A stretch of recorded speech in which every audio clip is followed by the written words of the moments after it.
What's up, sports fans? It's your man D back. Speak your mind, sports talk. All right, check it out, man. I just can't stop talking about Bob Arum. Cause Bob Arum keep talking. So as long as he keep talking, then I'm gonna keep talking about him now. Listen, man, here's the thing. Bob Arum keeps talking about dates of fights that can happen and this, that, and the third. And listen, that's all Bob Arum doing is talking. But he's not making any of these fights happen. I've heard him talking about Josh Taylor Ramirez. And this is here recently, guys.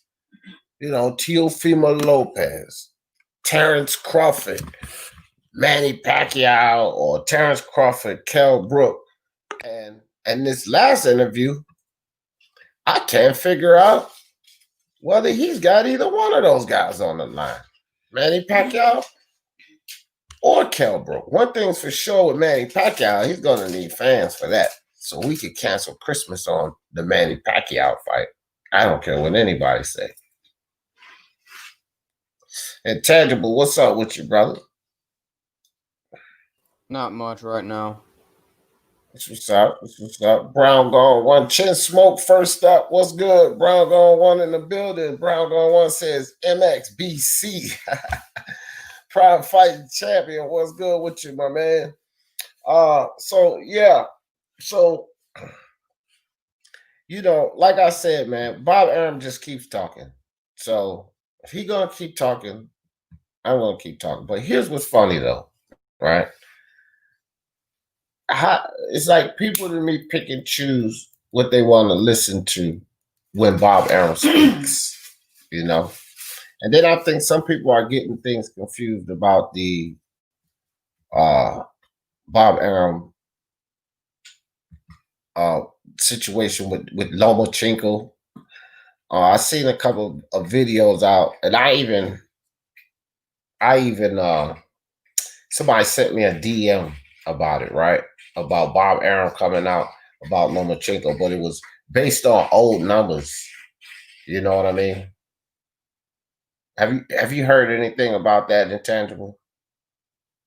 Lomachenko willing to take a pay cut and all of this nonsense, but that was based on the initial deal. Is that not correct? Is there anything new? Because I don't think there's anything new out of that. Doesn't seem like it. I choose to listen mostly. I choose not to listen to the assuring comments Bob Arum makes because that's just to keep the fans occupied. Exactly. See, it's from the initial deal. And so now you got people coming out with videos about it. But to me, nothing's changed. Like, shout out to Unbiased because, you know, I got a DM. I sent it to him. Somebody sent me but I was busy working on basketball. So I just kind of laughed at it and I sent it to Unbiased. And then he cleared it up for me. And I told him, I hadn't really gotten a chance to dig into it yet. You know what I mean? Here comes Unbiased right here. What's up, Unbiased? What's going on, man? What's going on? Well, you know, I'm talking Bob today, dog. You know what I mean? Like I said, I'm talking Bob Arum because Bob Arum keep talking. As long as people keep talking, they're not going to keep talking about him. Well, I heard you mention that, you know, the whole Loma's taking another pay cut. Yeah, that's 100% false. If you look at the article, it says this is via WBN. And then when you click on via WBN, the pay cut they're talking about is the initial 3.5. So that is he's right. And you could even Unbiased, pull it up. my nigga. Glad you said that. Glad you said that because Loma didn't sign shit. He's supposedly supposed to sign this weekend.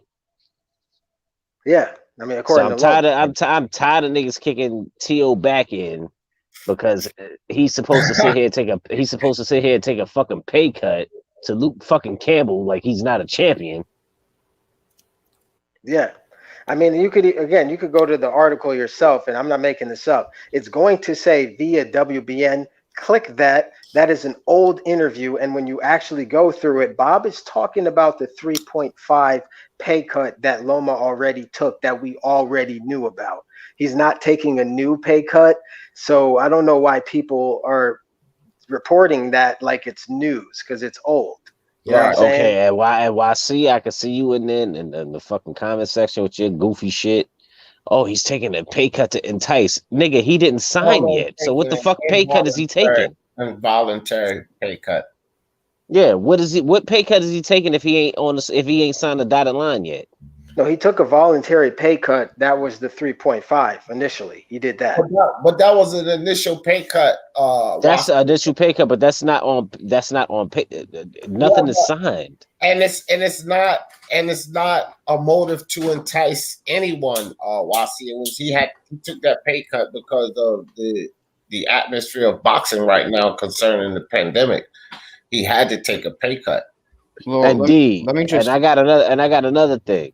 Is this fight really worth 4.7? Is this fight really worth 4.7? Honestly, let me just ask this question real quickly. We're about 7 weeks away from the time the fight is supposed to be scheduled, which is October the 3rd, and yet they haven't agreed upon anything. Is this fight going to happen on October 3rd? I personally think absolutely not. But they've agreed upon absolutely nothing. There's been no progress made. Check this out, Intangible. Neither of them have signed anything. True. But exactly. Both of them are still training for each other. So think about that. Now we don't know what's going on behind the scenes. They have some indication on what's going on behind. They got some indication. Both of them still training for each other. It's negotiations, bro. It's negotiations. It's late negotiations because of the pandemic. And remember, Bob didn't even really send him anything official until after the restrictions and all of that. Bob never sent him anything official before that. So, of course, people are like, well, we this close to the fight.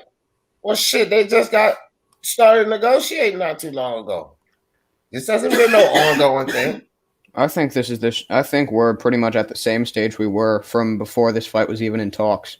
Just the same shit, just new articles. No. But bro, hell no. Are you serious? Hold on. We're ahead of where we were before because there was nothing going on. That's what I'm telling you. They just started after. So how can you say we're in the same place? We're not in the same place. There was no negotiations then. You know what kills me is remember all those articles that were coming out saying how they were in negotiations. They had a set date, right. May 30th in September and all this other shit. And then we kept getting pushed back. Right, but then we come to find out they never were in negotiations. They actually just started negotiations on the 28th. You know what I'm saying? That's what I'm talking about. It's weird, man. What the fuck is all these Bob Arum? Salute to you, Boxing Finesse. What's up, Soccer Training Club in the building? My man, Tim Dub. What's good, Tim Dub? Let me tell y'all something, man. This nigga Bob Arum is the king of this shit. Do you understand what I'm saying? He's the king. He's the king of deception. This is what he do. This is what he does. If this fight isn't signed by Saturday, I don't think it's going to happen. Because this is a big event. This is an undisputed match. A pay-per-view. Yeah, but they're not doing it pay-per-view. They're doing it as far as I know, the way they're saying it, it's the ESPN based shit, like ESPN Plus, whatever. My thing was if it should be pay-per-view because that's a big fight. Well, they haven't even decided upon that. And that's where Tio, if it came down to that bullshit and it was like, oh, there's no money there. Motherfucker, you gonna put the pay-per-view at least at $70. And that's just gonna do at least. What kills me, right, is that like even Lomachenko's own manager said, "What's the holdup? We're waiting for Top Rank. The promoter's job is to make the fights." This is Lomachenko's own manager. So for all you Lomachenko fanboys and all you Bob Arum protectors and fanboys, Lomachenko's own management is blaming Top Rank. So can you defend that? The guy you're defending, his management is saying, what is the holdup? It's Bob's job to make the fights. And they're both under the same umbrella. Duh. If we left the negotiations up to Loma and Teo, the fight would happen. I think they both want the fight a lot. Yeah, but it's got to be. Come on, dog. You can't offer him. You can't offer him 1.2. And he's a champion coming in trying to unify, and you gave Campbell 1.2. Yeah, that was Bob Arum. That's what I'm saying. Bob Arum gave him that 1.2 million. He's the one that stated he himself is not willing to give him more, or not give him a lot, because he's not willing to lose money. That's not necessarily up to Lomachenko. And as Loma said, Bob is controlling the negotiations. And this is the thing, right? Which is dumb, right? And I keep this shit is weird. Real quick, I keep hearing this, right? Oh, why should Bob invest into Teofimo Lopez? Well, why don't we sit down and think about it? If he makes an investment into Teofimo Lopez, he's not only investing in Teofimo Lopez, he's investing in Lomachenko. Why? Because if Lomachenko becomes undisputed by beating Teofimo Lopez, they're both his fighters, and Lomachenko's profile becomes bigger. Oh, what you guys say about that? Wassy, boxing finesse. What you guys say? Well, technically, it's not undisputed because he got to go through Haney, because Haney got the ring. Unified, man. Still, even unified. 3-belt unified. Yeah, but I mean, yeah, true, D. But it's still that's a big deal, though.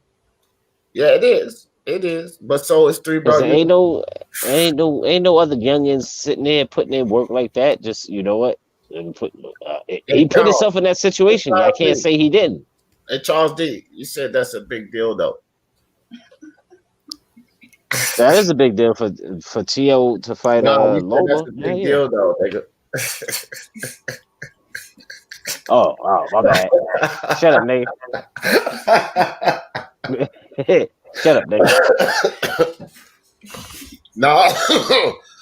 Yeah, exactly. That's karma right there. They go to cough. Huh? Now, all right, Brian, what's up? What's up? What's up, everyone on the panel? Not a lot. We do remember that there is no GIT, so that I think that is the exact point here. There is no GIT, so it has to be on pay-per-view if these promoters are to make money. And if these fighters are to make the money they want to make, it has to be on pay-per-view now. If it's on ESPN Plus, these promoters won't make their money back. If this is too significant of a fight for Top Rank, and this isn't even a huge fight, but it's too significant for Top Rank for them to lose money on this fight. And if you want to make a lot of bread, putting this fight on free television doesn't make sense. No. It does make sense the long run. Because how many fans will tune in to watch Lomachenko versus Teofimo Lopez for free? A lot. During this pandemic. They might even... Yeah, exactly. The long run, it makes sense. But the short run, Bob's not thinking about that. Bob's not thinking about the long run. He's thinking about the short term. Because these are two names that can get exposure from a fight like this, a generated fight, a puncher versus the boxer.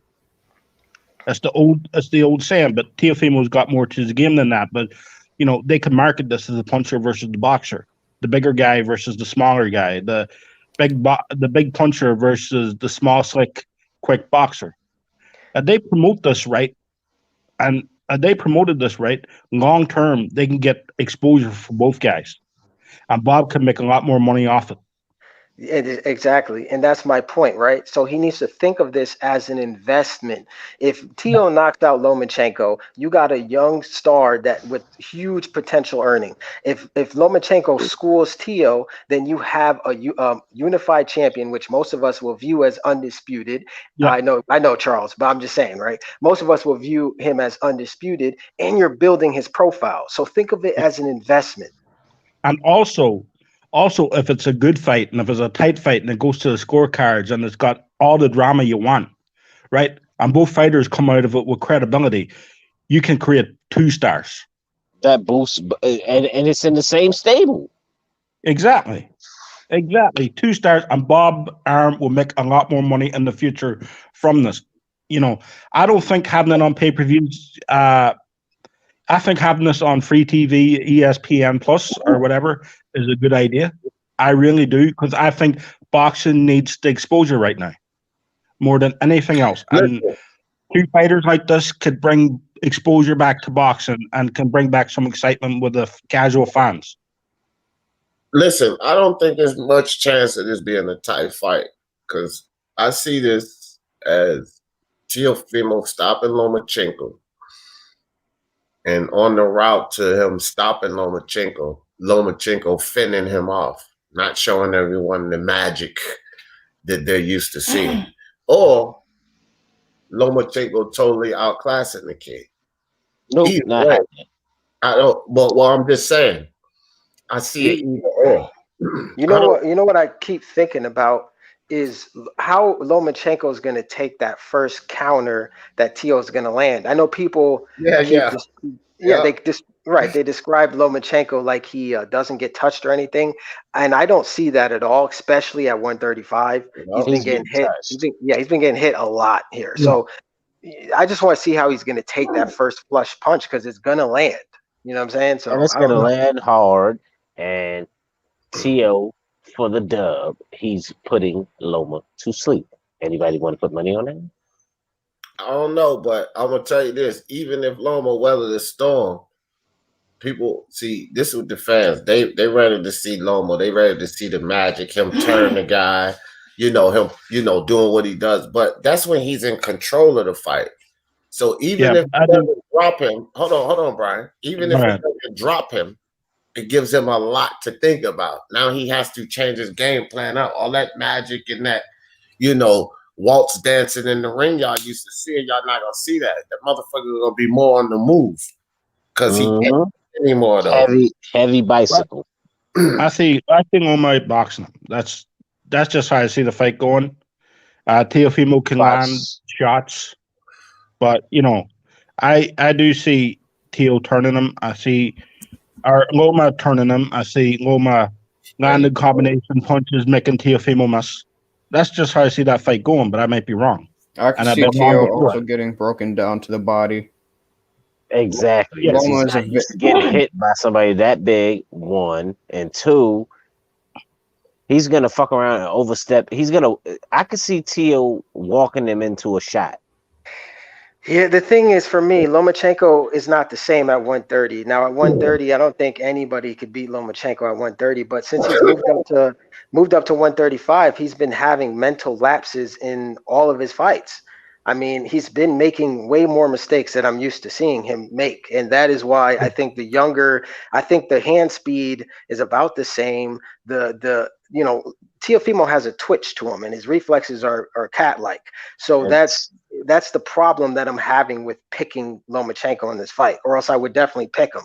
I just can't fathom him taking a flush shot and still be standing. So I don't know.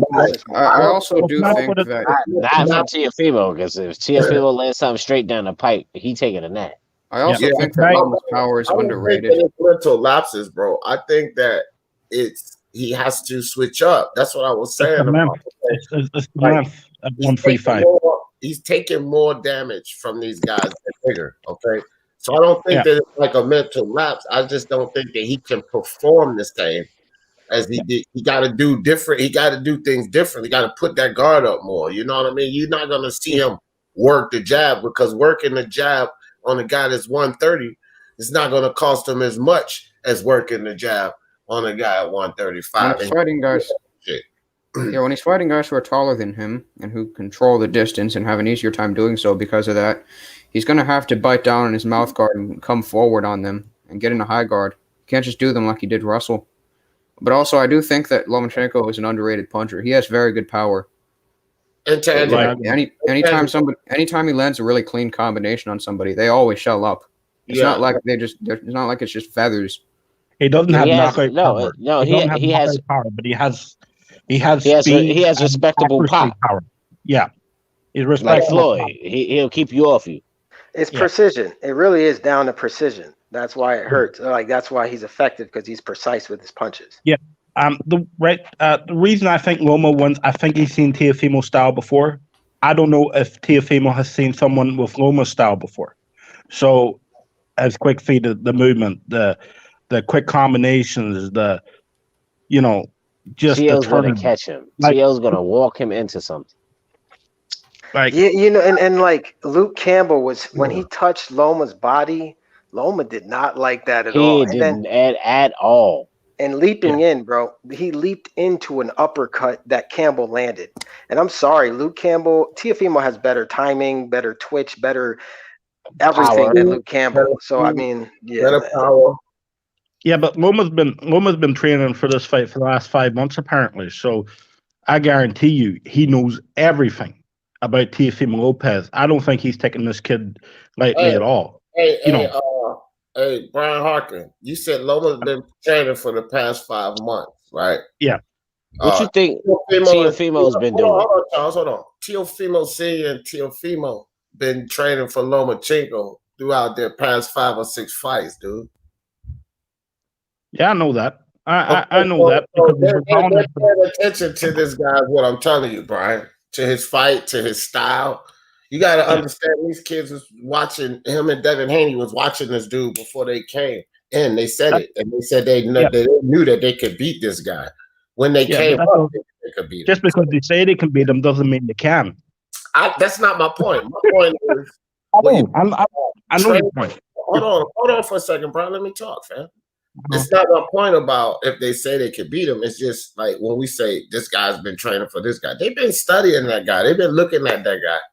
They've been checking out all his moves. So don't think they ain't been in the gym working for that fight. Like these guys that want to fight the best guy that's available, all of these guys that want to fight Canelo, you think they're not training, like going through fight after fight to get to the best? Everybody trains for the best. Well, the way they've been acting, they've been turning around, they've been turning down $5 or $6 million. So I don't think they want to fight Canelo.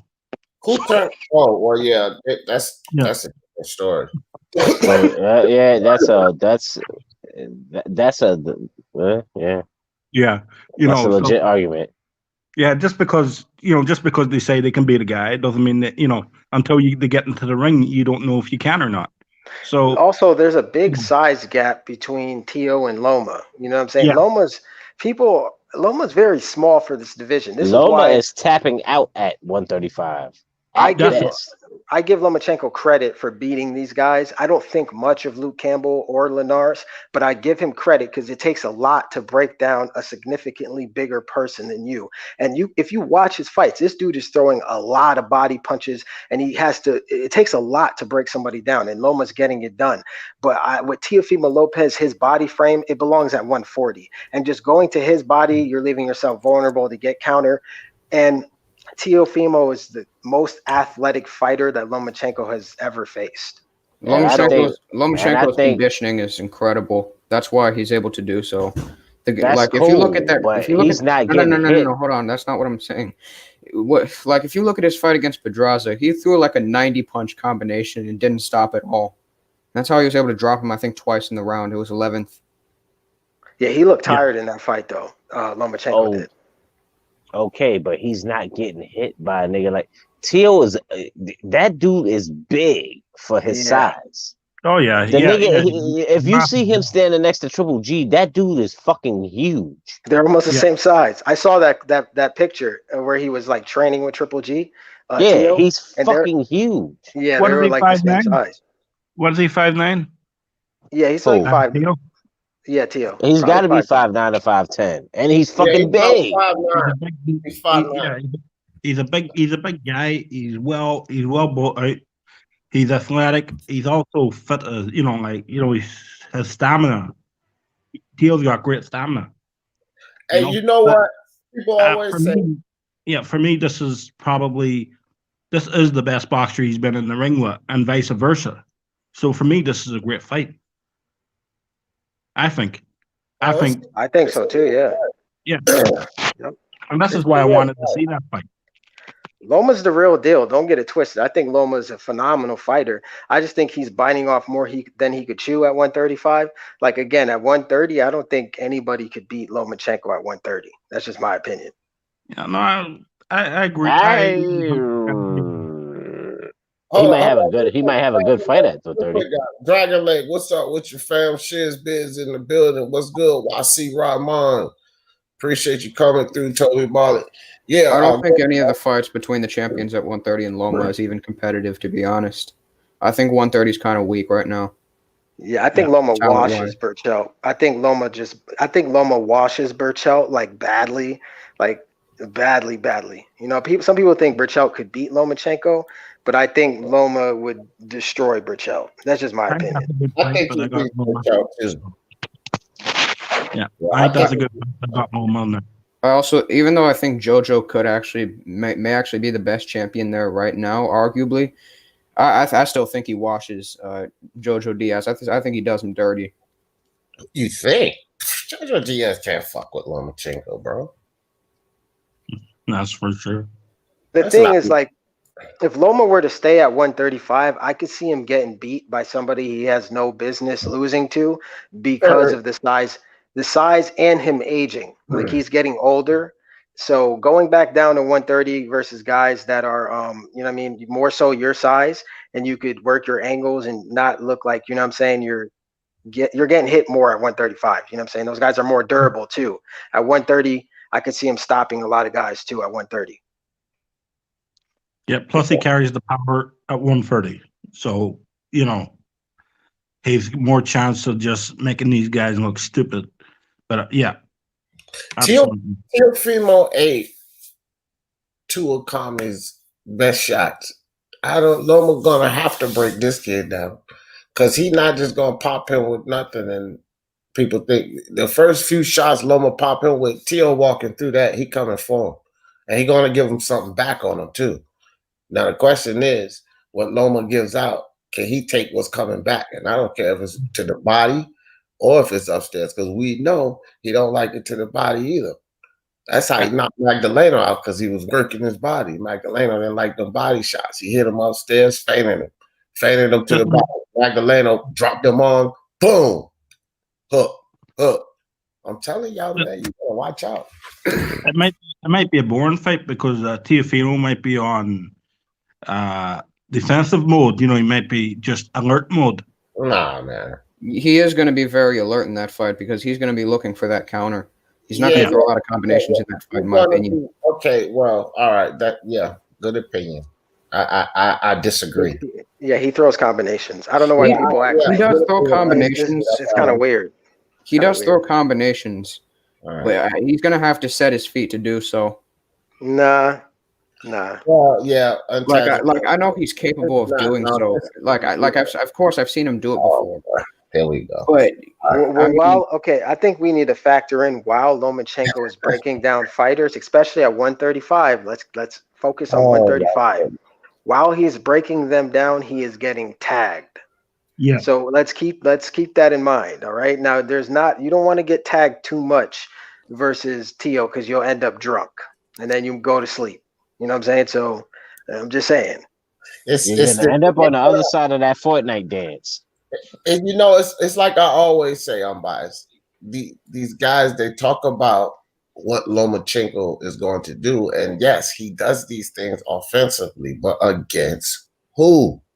You even watch, even in the Pedraza fight, you watch how he fought.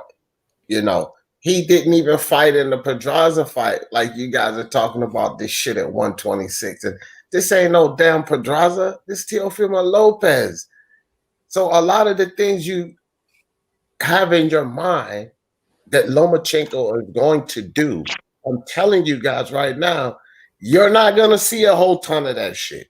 You're not going to see it. And this is what you guys have your mind built up. It's not only what Teofimo is not going to be allowed to do, but it's also what Lomachenko's not going to be allowed to do. He's going to restrict himself from doing those things. And that's the problem right there, what you just said. He's going to restrict himself and try to fight. I feel like the power is going to make Loma fight differently, and he's going to have and he's going to have a mental lapse, because at 135 he's been, again, I mean, you don't want to call it mental lapse, but I'll just say mistakes, right? He's making a lot more mistakes since he's moved up. And this is not against it. And like I said, that's why I broke it down the way I don't again, I'm biased. I see what you're saying, but I don't look at it as mistakes. I just look at it as how he has to adapt to fight at this class, at this weight class. That's why he went from like his opponents hitting him with 27% up to 41%, bro. That's why the jump, because he has to adapt to fight these bigger guys.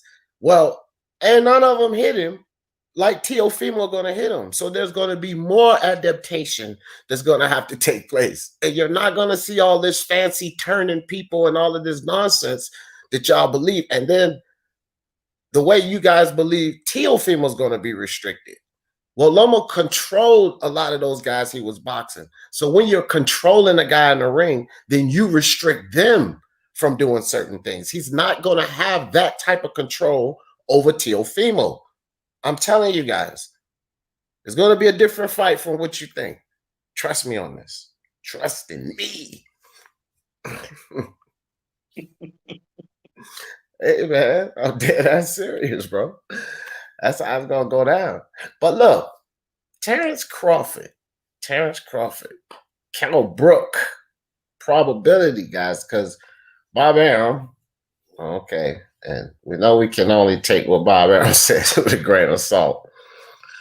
But he said that they may be making that fight this year over in the UK.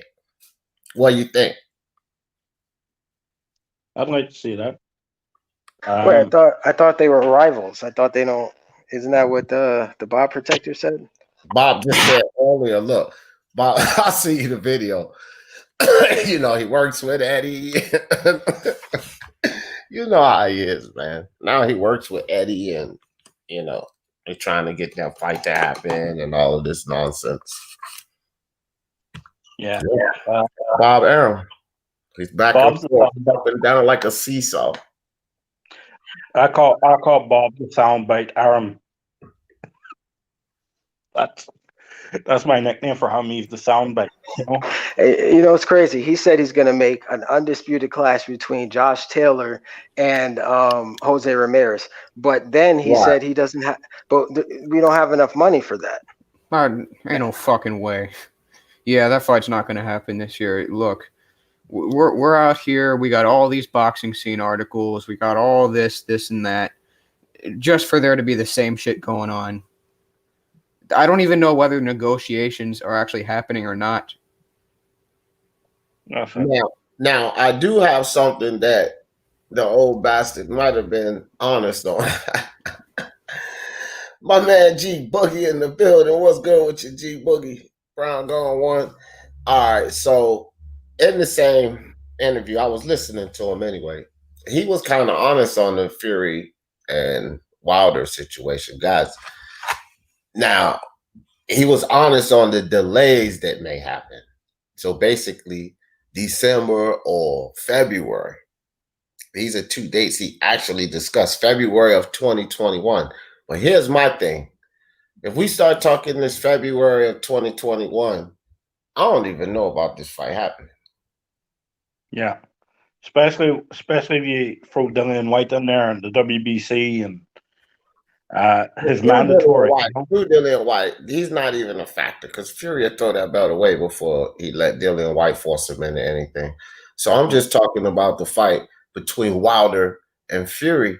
Like, I don't even see the purpose in the fight, but Joshua got his mandatory, so Fury might as well just beat Wilder up again. But at the same time, Bob Arum was saying in the end, it has to be fans there. See, I keep saying this, bro. A lot of these big fights that we want to see, I don't care what these guys say, it has to be fans there. If it's not fans there, these fights not happening. Well, this is the new normal now, what we have right now.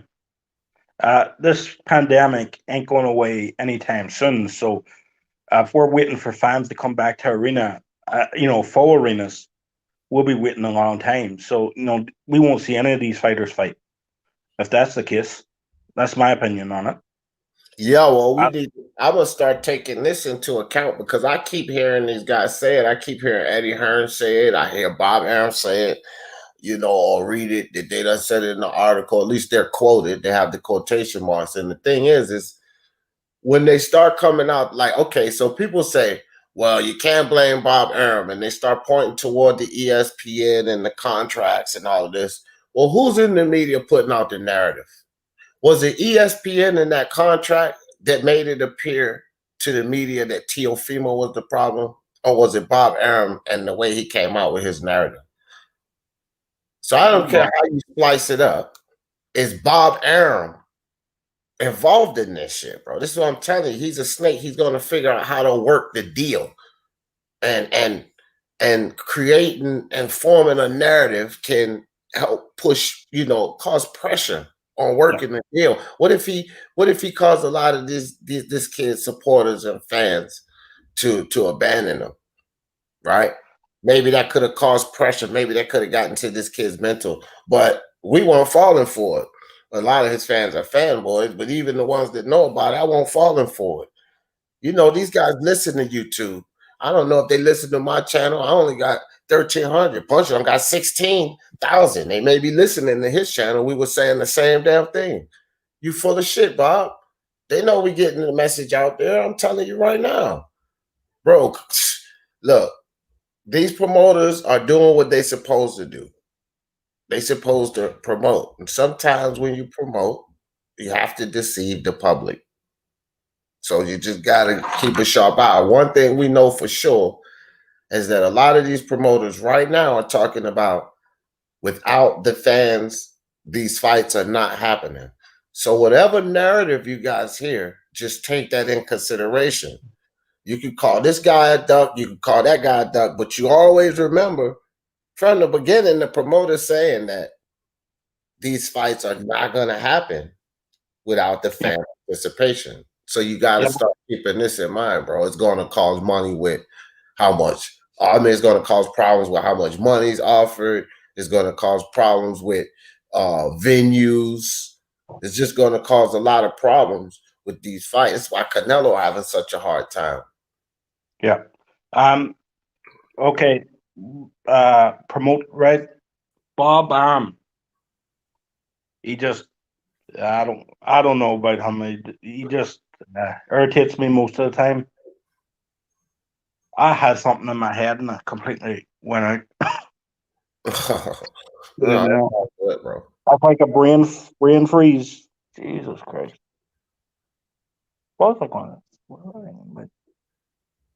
Somebody else can go. Oh, all right. I didn't want to cut you off. Nah, it sounds good. That happened to me all the time, man. That happened to me all the time. All right, I'm back. So I didn't even know you were gone, bro. So the purse bid delay with Ryan Garcia and Luke Campbell. I want to talk about this real quick. Listen, man. For no reason. See, this fight should happen. I can't see any reason this fight shouldn't happen. What is the delay? Somebody unbiased, intangible. Explain to me. What the fuck is it? Why is it a delay? Why? Well, I think that, honestly, I think that from my knowledge, I think the fight is done, isn't it? Or are they going to, either it's going to get done today or they go to purse bid tomorrow. So, I mean, I think the fight gets done. It looks like it's about to be done and finalized, but I don't know what the delay is, to be honest with you. I can't really answer that. Yeah. I can tell you why I think it's not done.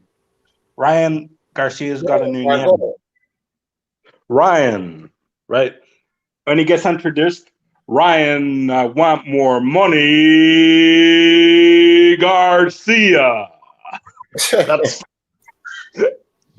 I want more money, Garcia. That should be his, when he gets introduced to the ring, that should be his name. Well, that guy just, he complains about everything. I don't know.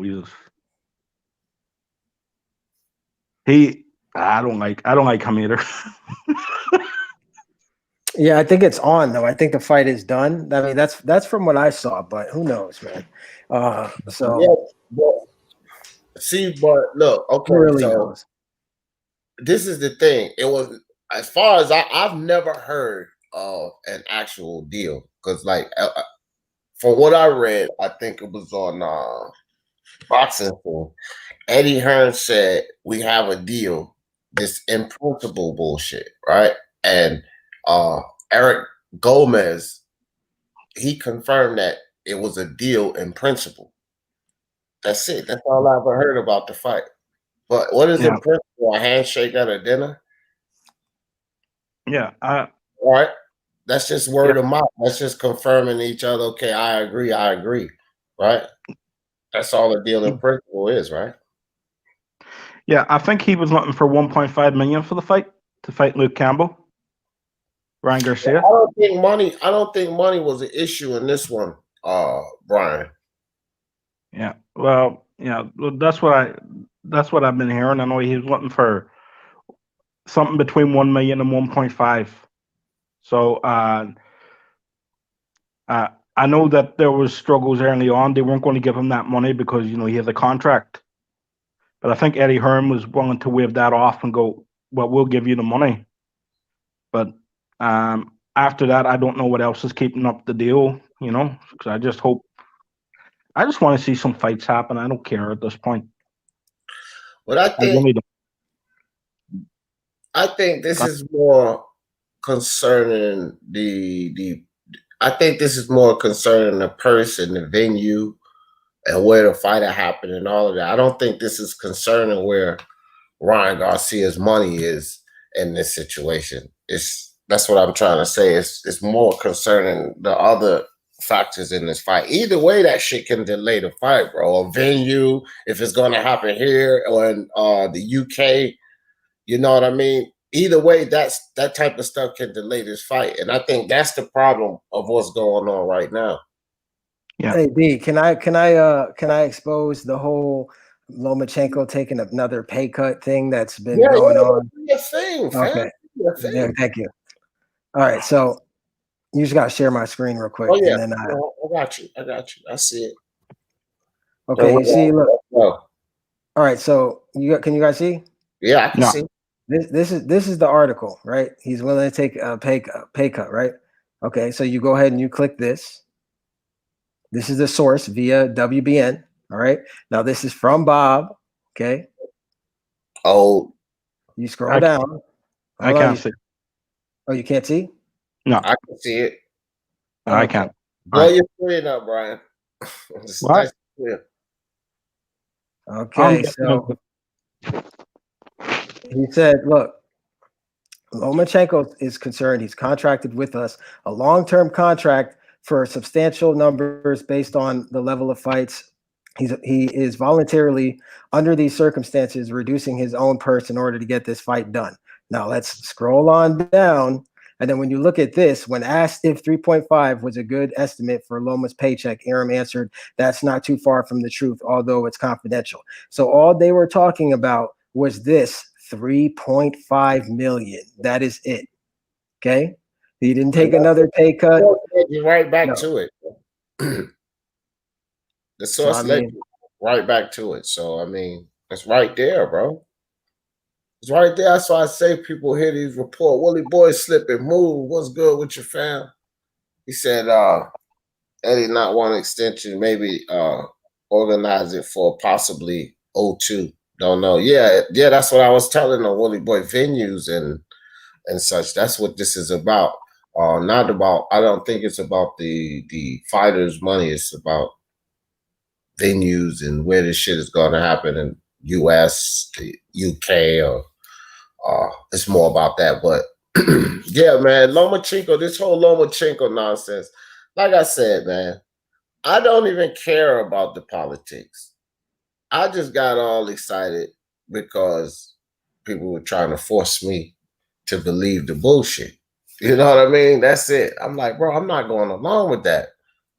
And we can say that it's ESPN that controls, but like I said, it's Bob Arum that controls the narrative. ESPN and all of these other people don't speak for Top Rank and why Top Rank is moving and why things are happening.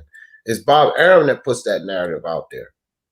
Yeah, I think eventually these promoters will be forced to make fights, and let me explain why. Because BB, hold on real quick. So yeah, it has been reached. It's the fight Ryan is on. I just saw the article.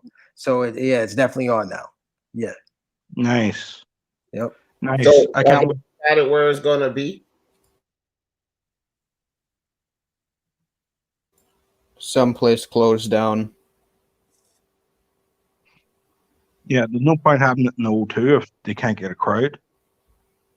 Who is the A side in the negotiations? And that's the point, isn't it? It shouldn't be either. Luke Campbell should be the A side, or I don't it know. shouldn't be a. Either it shouldn't be the A side, or Luke is the A side. Yeah, I don't know if Ryan would accept that though. So, because Ryan got a big social media following, but Luke got a bigger boxing fan base, boxing fans. Like, so fuck that, bro. It's either it's got to be no A side or Luke Campbell. In my opinion, it would be Luke Campbell or no A side at all. 13-year-old girls don't watch boxing fights. Yeah, man. I mean, look, a lot of his fans are for the Hollywood side of things. Yeah. So what? And again, guys. Let's get back to Bob talking about this damn Jose Ramirez, Josh Taylor. He's full of shit. In December, though. How do we figure? Okay, so here's the idea. So we know that Jose Ramirez fights Victor Postile later this month, like on the 29th, 28th, 29th, something like that, right? Yep. And then Josh Taylor is supposed to fight Kong Sung in September, right? Yeah. So they're gonna Bob Arum, top rank, who can't find a way to get any goddamn thing happening right now. After these two guys fight, is gonna make this fight with Jose Ramirez and Josh Taylor happen on December 9th, when he keeps telling us. Remember, guys, I said keep in perspective. All of these new articles that come out, we have to keep in perspective. Bob Arum, Eddie Hearn, all of these guys, they keep telling us without the fans. This is a fight to me that's going to require fans. It's for 4-belt undisputed. Both of these guys got fans. Yeah. No, I agree. I agree with that. There has to be a crowd for that one. But look what Bob Arum and Eddie Hearn are doing. They're talking. And what are we talking about? We're talking about these potential fights. So in a way, we're keeping boxing. You know, they're keeping it up, and we're talking about them talking about potential things that are happening. So, you know, they're doing their job and they're doing it well, even though we may not like it. Yeah, and Jose Ramirez is a big ticket seller, right? So you can only imagine. You can only imagine how much Bob would have to pay him. You know what I mean? And if you can't even afford a $5 million pot, then I don't know. You know what I'm saying, how you're going to afford that fight. Yeah. December is about 5 months away or 4 months away. Yep. Right. Josh Taylor has his own following too, so you know he's got his own nation behind him. Exactly. So December is a really optimistic date. I have some people step in real quick. Lisa Bells, Queen Lisa in the building. What's up with you? T-Tone Toledo, appreciate you coming in. My man Jose Yepes, what's up, Jose? Timmy Nealon, the boxing Jedi in the building. What's good with you, Jedi? Appreciate y'all coming through. My man I Buy Houses, what's good? What's good with you, Joe? All right, go ahead, fellas. My bad. Just wanted to holler out, man. December is a very optimistic date. I think he's making that date as an assumption that he can allow some type of minimalistic fans or whatever. But he'd probably do that in a big stadium to maximize the revenue. Did he say the year though? He said this year. This year. Yeah. No, he said this year today. All right. He said in December intangible. I say we'll see that in September 2025. I said about 4.5 months away. No, but they have fights too, intangible. Yes, I know. So I mean, is that really realistic then, intangible? No, that's why I said it's extremely optimistic. Yeah. So do you believe? Wait, so do you believe Bob? No. Oh, okay. Hey, some people do. So That's my whole thing. Like, if I want to ringside boxing, MXBC, I see Jackson's the Haddock member of the YTBC. It's Jessica. Yeah, Jessica. But look, man, this is what I say. We know this, and we know this for sure. Any of these fights that they talk about, man, I don't care who it is, Jose Ramirez, Josh Taylor, just think to yourself first. If the fight needs fans, we're probably not gonna get it. The fucking Roy Jones and Mike Tyson. That's been pushed back too. Has been pushed back. The exhibition. Yeah. Don't think any of these real fights are gonna happen without the fans. They could give us any narrative they want. This fighter decided to pull out. That fighter decided to not take the money. None of that shit matters, bro. None of that shit. D, I just realized you got a snake underneath Bob. Like, I just realized you. Oh shit! Yeah. Yeah, man. You know, none of these guys. That's gonna be eaten. Yeah, man. That's Bob, dog. He ain't standing on no legs. Got a slick body up out there, so slithering all around boxing. Yeah, man, Bob Arum. That's my dude, though. One thing you guys say about Bob Arum, and this is, I don't know, I guess for all the people that don't want to give him heat, he do bring forth some fights. I mean, eventually, I guess he'll get it done. He got a lot of fighters in the stable that's still, you know, of age where he could get some things done. I just think he need to stop with all the BS. And it's not really as much as, you know, Bob coming with his foolery, because I know how Bob is, man. I already know how he is. I just look through it, but then I got to listen to all this nonsense from everybody else, you know, about no, because this is going on and this going on. I'm like, bro, y'all really listening to that shit? It's a sham. It's a sham. Wake up. He's fooling you. And every time we come to the end, he's fooling them. Go ahead, D, when we used to debate, right? Right. I would always stray away from using Bob Arum as a talking piece because because I knew you could throw that right back in front of me because he's double talked a lot. You know what I'm saying? So I always went to what Earl Spence had to say about the whole situation. I stayed away from what Bob was saying because you could probably find a video clip of him contradicting that one point. You know what I'm saying? So that's why I always stood away from that. For sure, bro. And a lot of those guys would run right to it. Well, Bob Arum, I said, man, whatever, bro. Not even. And Bob Arum would say a lot of times when we look at situations and you think about, nah, this can't happen, this can't happen. Stop for a second and think that it could happen and attach Bob Arum to it. And then it'll open your eyes. You'll be like, oh, shit, Bob Arum could have done that. It's gotten to the point. It's gotten to the point where Mike Coppinger is more believable than the actual primary source. Mike Coppinger is a joke, man. Yeah.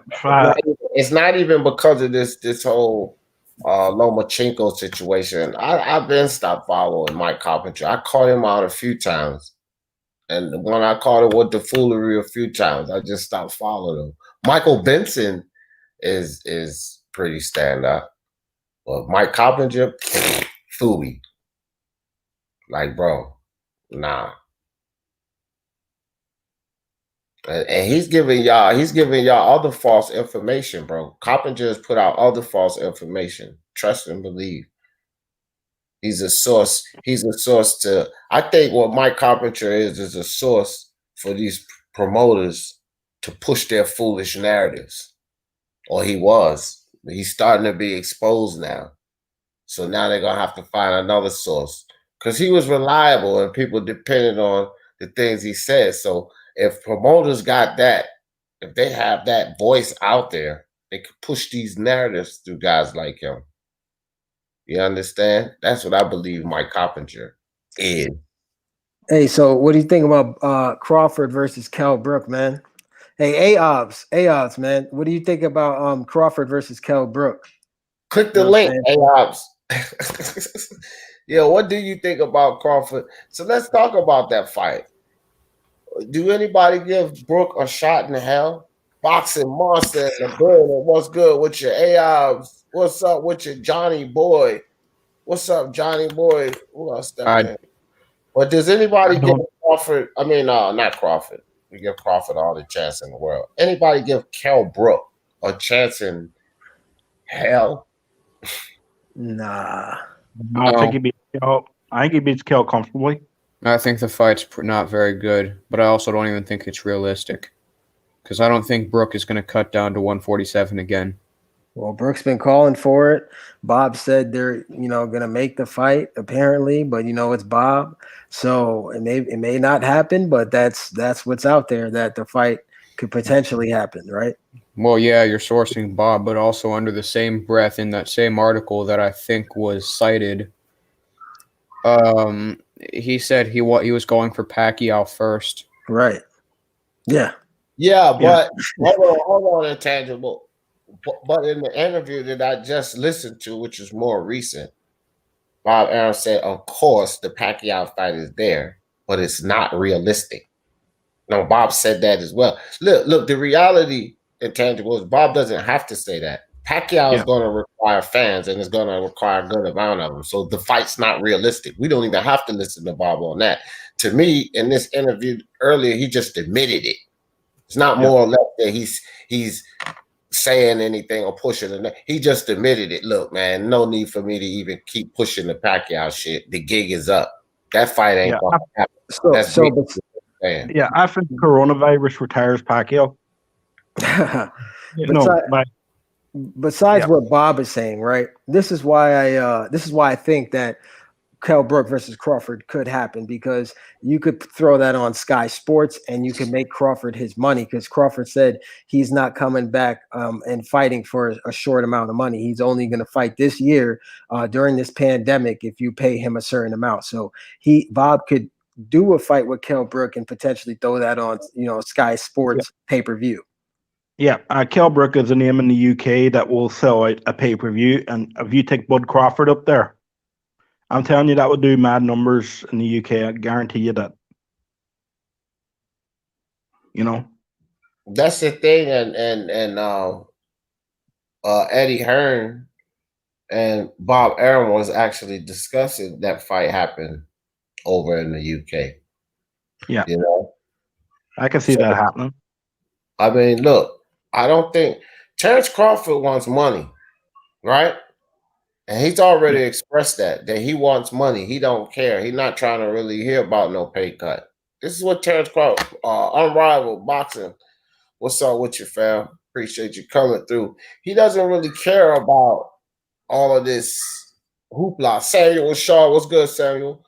He wants money, but we know Terence Crawford wants glory too, but he's not trying to hear about pay cuts. So the best way for him to get his money, Bob to secure his money, is to take that shit overseas. Because he's not going to get it over here.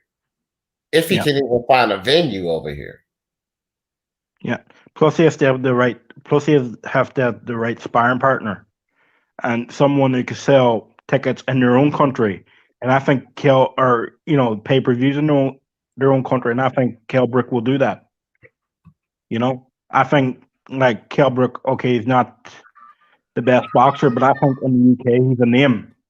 And he's a name people will still, buy pay-per-views for, So definitely. I think he has to go overseas to make money, and I think that's at the moment the smartest move for him to make money. Can I hold on? Yep, go ahead. Go ahead, Amaz. I think he might have went out. You might have went out on Boz. You might have to go out and come back in. Yeah. Yeah, Unrivaled just sent me the link, guys. It said Luke Campbell versus Ryan Garcia has now been agreed in principle. Here it goes again. In principle to take place in either the UK or US late November. But see, that's what I was telling you, Brian. I think it's more about where and when it's going to happen. But that was the thing, to take place in either the UK or the US late November.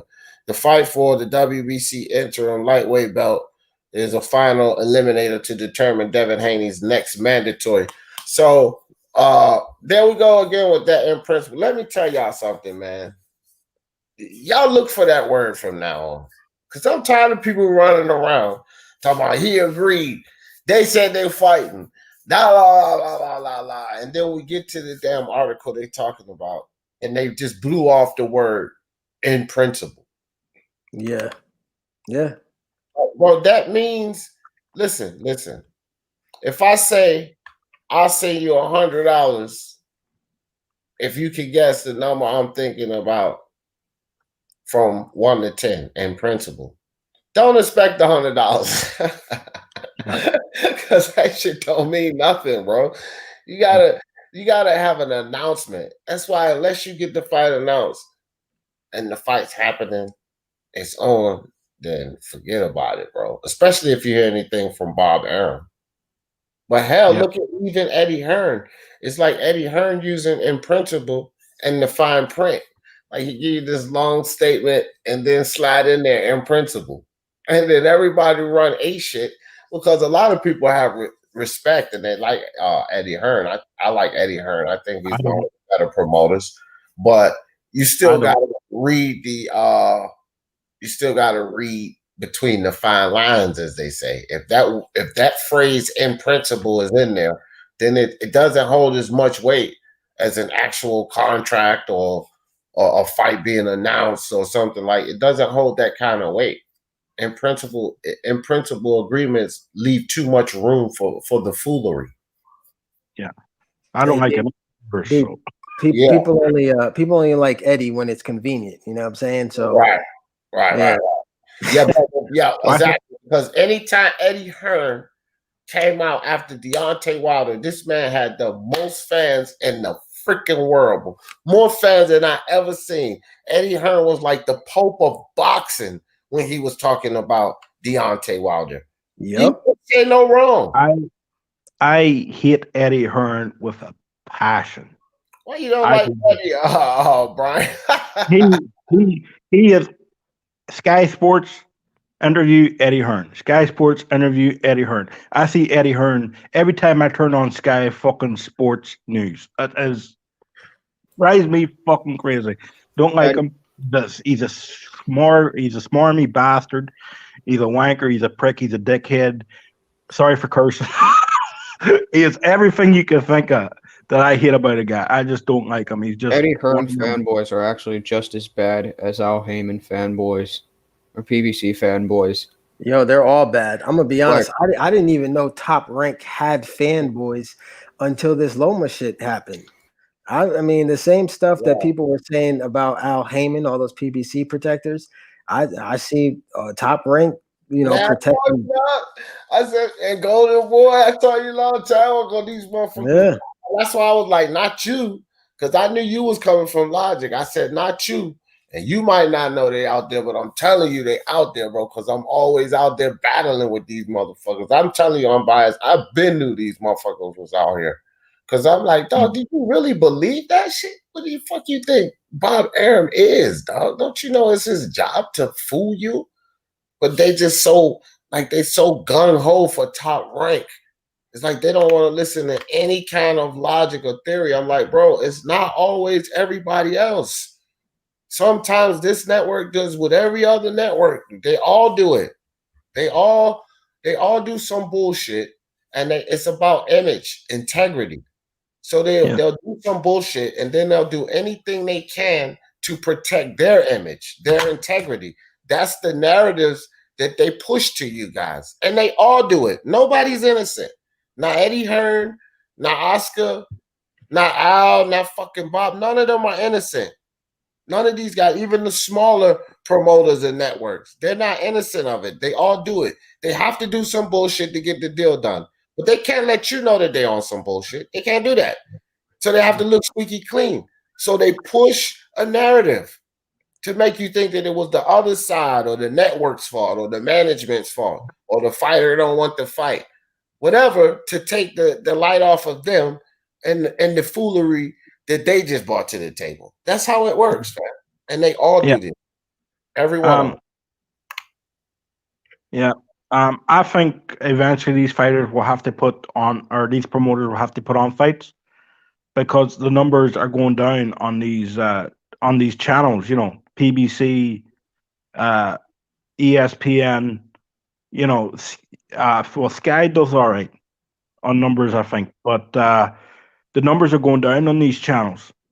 In the boxing, I think eventually these channels will say to promoters, "Well, we're going to cut your funding." Then you will see them very quickly try to put on fights very last minute, trying to save that funding. I honestly believe in the next year or two, this is going to happen, and they will go very quick, and they will try to make fights and go, "Well, we'll have this fight on, we'll have that fight on." We need the full money for it. We need the full money to get these fights done. And I could see these TV channels going, "Now, you want to make them fights? That comes out of your purse. We'll put them on our schedule. But if you want the funding back, you have to put on some fights for us." I can see that happening because the thing with Bob is, like, look at all the fighters that complain when they're with Bob, and look at all the fighters that have left Bob.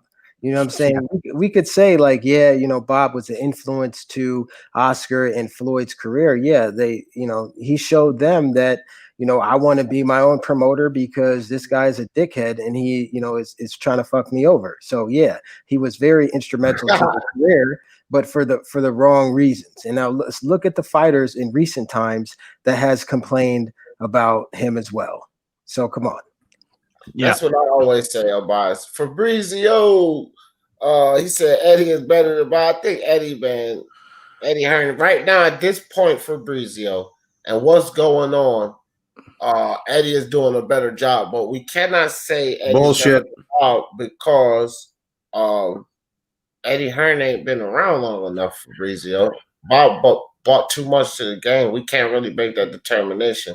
As far as right now, Johnny Boy, I don't care what the hell you said. That bullshit, those bullshit cards Bob Arum put on, you didn't even watch one of them, Johnny Boy. One of them. I watched. Now listen to this. What I'm saying. Now watch this. Watch this. Now watch this. Now watch this, homie. The only thing decent Eddie Hearn's fucking putting on is women's fucking boxing. Y'all might as well be watching women's fucking tennis because that shit's gay. But anyways, here's what's gonna happen. The only interesting fight on DAZN's entire fucking schedule is White Povetkin. There's nothing else there, bro. I don't want to hear none of that shit. He can't get fucking Usyk Chisora pulled off. He can't get AJ versus that bum Pulev that he's fighting popped off. He can't get fucking Queen, like I say, and Queen Ryan's gonna bleed out of his pussy and pull out of that fight, bro. He's gonna bleed out of his pussy and pull out of the Campbell fight. Y'all acting like it's set or something. They quote unquote agreed. Well, what the fuck? So when they fighting? That's what I want to know. Why can't you get Chocolatito Estrada 2 made? Why can't you get the rest of these fucking fights, man? She said, let the misogyny begin. Come on, Kat. You know I love you, hon. Now no. Look, this is what I'm saying, though. And this is what I was saying when I was talking earlier, Johnny Boy. 100%. Take in perspective, when we hear all of these promoters, and I put Eddie Hearn in it too this earlier, Johnny Boy. When they talk about all of these fights, put in perspective that all of them also said, without the fans, these fights are not happening. So they are restricted by the same. If they have two fighters just get ready to get in the ring together, and the way they projected those fights when they looked at them, they projected those fights with fans. It's changing for them. And it's generally going to be good fights that we want to see. Like a lot of the fights Johnny Boy listed. Like a lot of the fights in the PBC, which they're always an issue, so don't even count them. But, period, though. Just a lot of these fights, if fans are required, it's a good chance we don't see them, or at least not see them when we want to see them. Now, I'm no fanboy in no network, and the fact of the matter is PBC's crushing both of them right now. So that's just what it is, bro. And I like them the least. That's right. Right, that's a fact. That's a fact. Yeah. But Motherfucking, what's it called? Man, y'all getting hyped up for that Ryan Campbell shit. That boy ain't gonna take that fight, man. He gonna pull out, say he stepped on a fucking Lego while he picked up. Well, he stepped on a fucking Lego. Well, fucking stubbed his toe on the. We got 2 opposing reports. One from Dan Raphael that just say the purge bid has been postponed, and then we had another report that said that it's been agreed upon. So, and they both just came out within 12 minutes of each other. So, now even still, guys, we don't know what's going on. Here's what's gonna happen. They're gonna say it's set in November, and then the virus is still gonna be running around. And they're gonna say, "Oops, sorry, boxing fans, we're gonna have to push that back to March of 2021." Yeah. No wonder fans are confused. No wonder fans don't know what's going on, because it looks like the people inside the fucking sport don't know what's going on. And we're supposed to try to make sense out of BS. You know? Yeah, man. I mean, look, that's why we here. We gotta let the fans know the truth, man. We gotta let the fans know the truth, because you can see now. Look at all of these false reports going on. You got guys like me on this panel. You got, well, Unbiased, he just stepped off. Thanks for coming through, Unbiased. I think his phone was breaking up because he was kind of choppy when he was talking. But you got guys like Unbiased that come through here. My man Mark Unrivaled, he came through here just to drop the damn link. Like, you got guys that's going to research. You go to my channel, Unbiased channel, Mark's channel, Johnny Boy's channel. You go to channel, like, we're going to read on stuff and do some research. We're not just going to listen to these damn reports. We're going to use our damn heads on these. And so if you listen to these channels, man, and of course you got to find them, because there's some bullshit channels out there. They read like we read, but then they take that information and do the same thing Bob and them doing with it. They twist it all up and push a bullshit narrative. So you just gotta find the truth, man. Hey, man, I'll tell you the truth. I'll tell you the truth right now. Since we brought this up, I find that, listen, Lomachenko is feeding Teofimo Lopez out of his own pocket, so I guess Loma is his real daddy now. No, that's we just broke that down, but see, that's one of them bullshit ass narratives too, because that was we went to Unbiased report up. We went to the source of it, and the source of it was from the first 3.5 million. That's where the source was from, that article, from the first $3.5 million that they were talking about from a long time ago. So that's some old shit, but somebody just came out with that report based on some old article. Like, we've been through 3 stages of this shit since then, bro. You know what I mean? You guys through the bullshit. I don't even, like, you already know.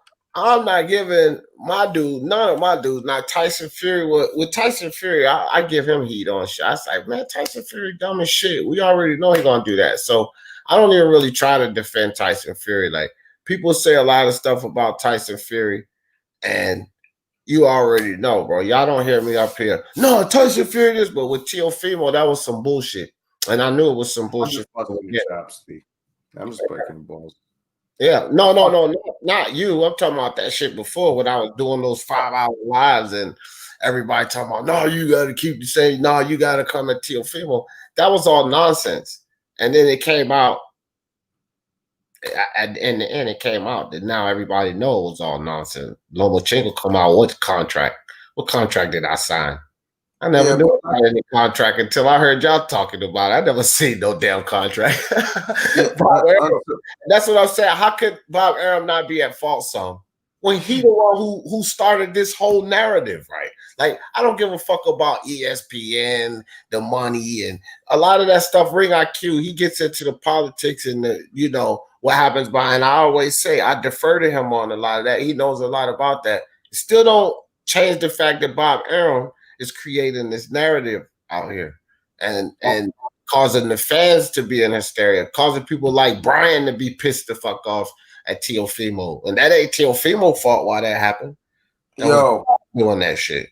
I was just breaking your balls about that part, but the part I wasn't is Fuck Eddie Hearn. Man, fuck that spoiled ass, silver spoon, slick back, pompous fuck, man. Get the I don't like that guy either. I never have. Yeah, and you're fucking bro. Listen. Here's the whole Dillian White. Let me break the whole Dillian White thing for you, because he pulled the same rabbit out of the hat when Hold that thought real quick. Hold that thought. Listen, you MXBC guys, I'm putting the link in the chat for all the MXBC guys, because I heard some of you guys want to talk to me. Y'all could come on up and talk to me. All right, go ahead, Johnny boy. You got it. No.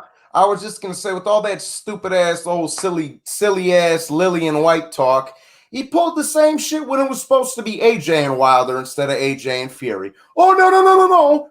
Yeah, AJ can't fight him. You gotta take care of White first. Fucking trying to protect the little golden boy over there, bro. And on my mother, I got Fury knocking White and AJ the fuck out too, bro. I swear to you. Oh, I'm tired of that Lillian White shit. I hope Povetkin knocks that goofy ass looking mohawk right off the top of his dome, dog. All right, I'll be right back. Yeah, I don't know if Fury knocks them out, but I got my boy beating him. But I do got him beating him. But Ayob said we're expecting an announcement at the end of the week. Time is ticking. Yeah, it better happen soon. I do agree with that, Ayob. I do agree with that one. But once again, Chopstick in the building. What's good with you? Dillian White has a fan base. Yeah, he does. He does. That's what he brings to the table, and that's what a lot of people gotta understand about him. You know what I mean? That's what he. Listen. Hold on, right quick. Everyone, all of you, StreamYard has opened it up now, where I can have up to 10 on the panel, and I only have Johnny Boy and Brian Harkin up here. So, Ringside Boxing, you and your entire group of cronies can join the panel. Okay? The nickname Thanos came from somewhere, because I take on more than one. And your entire group can come join the panel. You can come for the discussion, or you could come for a smoke or whatever if you want it. Look, man, you know what I mean? The topic is of today, but this is a special occasion. So if you guys want to come up for whatever, the whole goddamn lot of you, because it's about 4 of you in there, so all 4 of you are welcome. Or none of you, or whatever. Now, back to the discussion. Go ahead, Brian. Sorry, I didn't want to cut you off. Go ahead, brother. That's okay. From now on, politics and boxing, I'm not going to pay attention to it. Wake me up when the fucking contract's signed. That's from both fighters. Wake me up when everything's done and dusted, because I'm just sick and tired of the politics stopping the fans getting what we want. Like what we want. That's what they're doing. That's what the politics does. My bad, Brian. I was just laughing at Boxing Monster so crazy, man. He said, I'm gonna go find a little midget, big booty girl and kick some game. Nice. Nice, like little midget, big booty girls, Boxing Monster.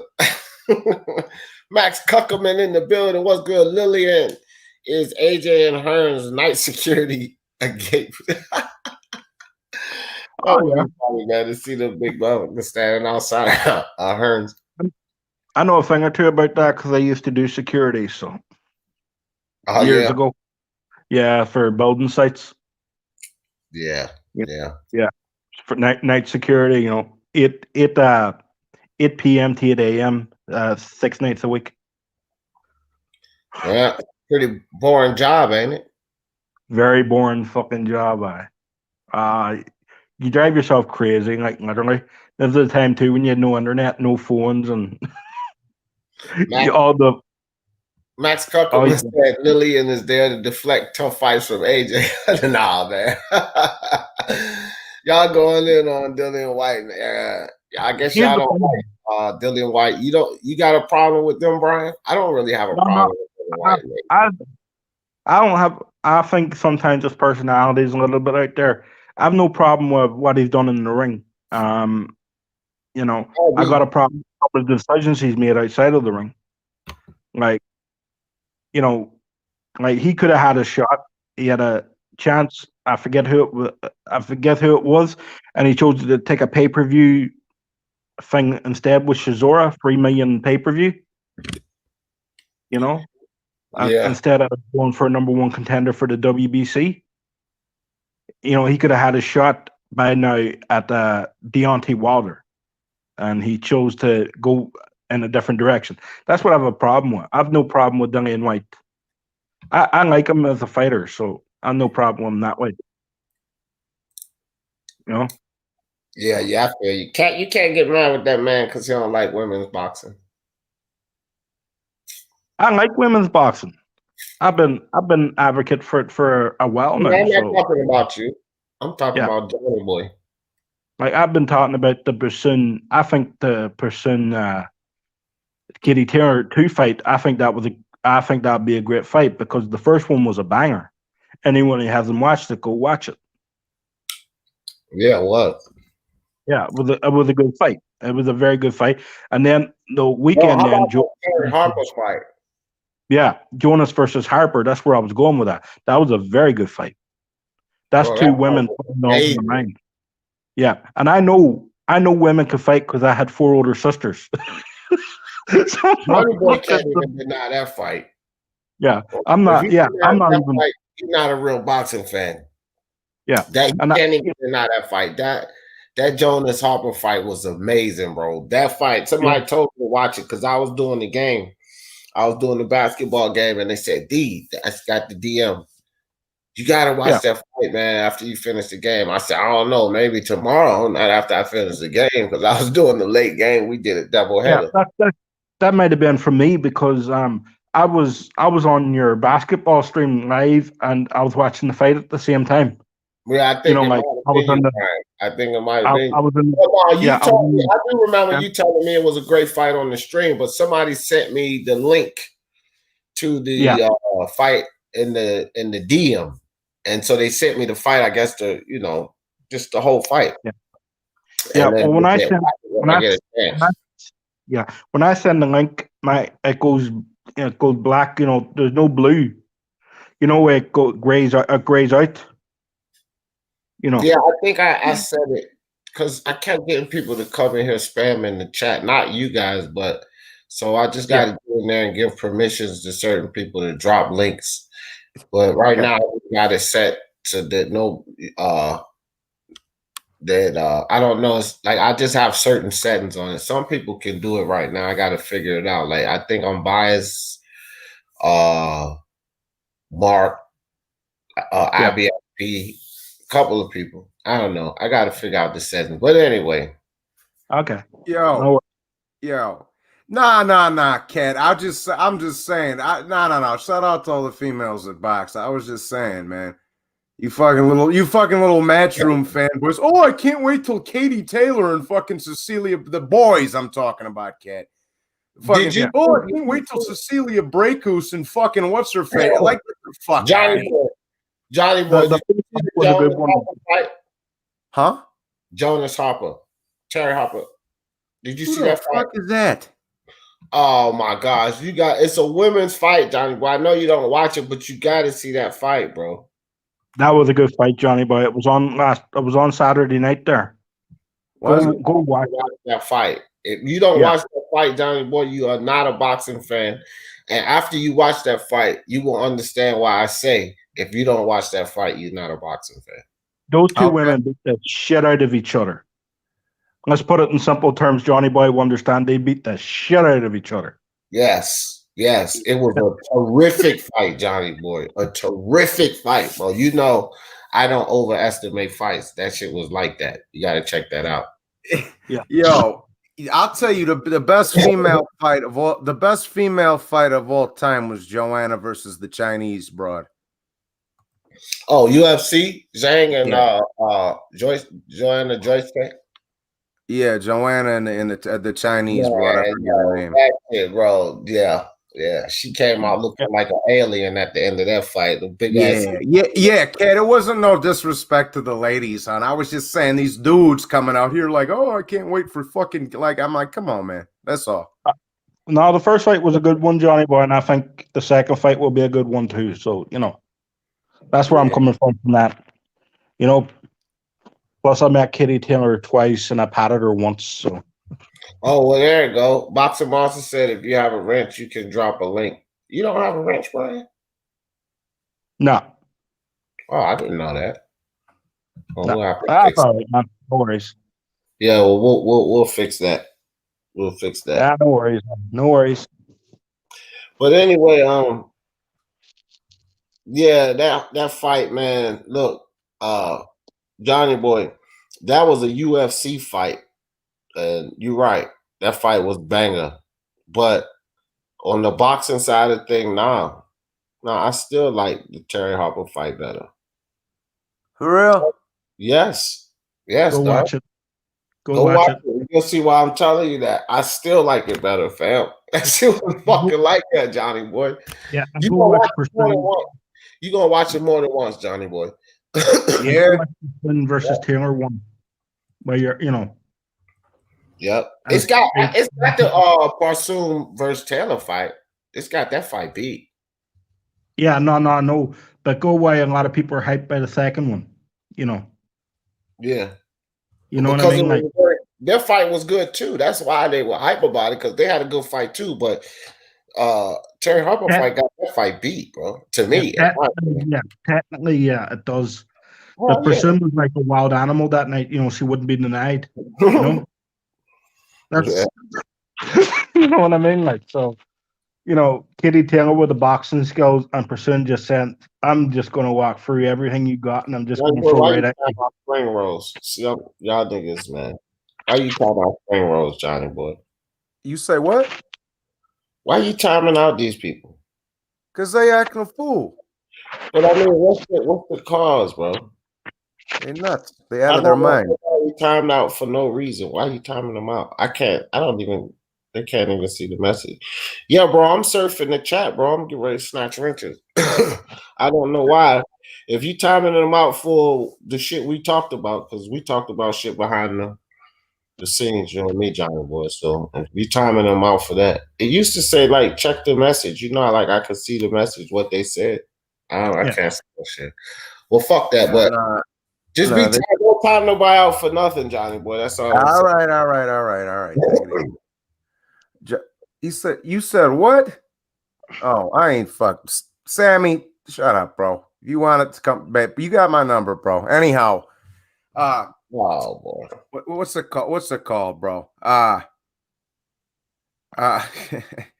What's it called? What was we talking about? These broads with the boxing gloves. Yeah, I'll go back and watch that fight though. I might watch it tonight. We'll see. What's going on. And that is worth it. Doesn't worth the time. Not even a good fight. So, all bias says since Bob said December, Taylor versus Ramirez is on. It's on. Is his word his bond? Who you talking to, Unbiased? What do you mean if that's true, Unbiased? Yeah, that's true. That's what he said. Ayobs, you like to believe? Is you talking to Ayobs, Unbiased? Because Ayob's been around here causing trouble. I think he be trolling. It's not your channel. D just told us yesterday don't be timing people out. Oh, I don't know. All right, hold on, guys. I usually not trying to put y'all personal comments up there. Adonis Torres in the building. What's good? MXBC.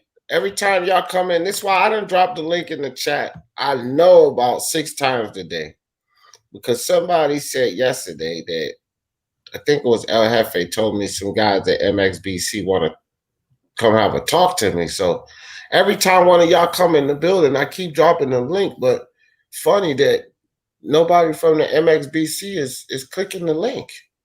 But I thought one of you guys wanted to talk to me. It's kind of weird. It's kind of weird. I have to go soon, so. Huh? I have something to be at 8 o'clock.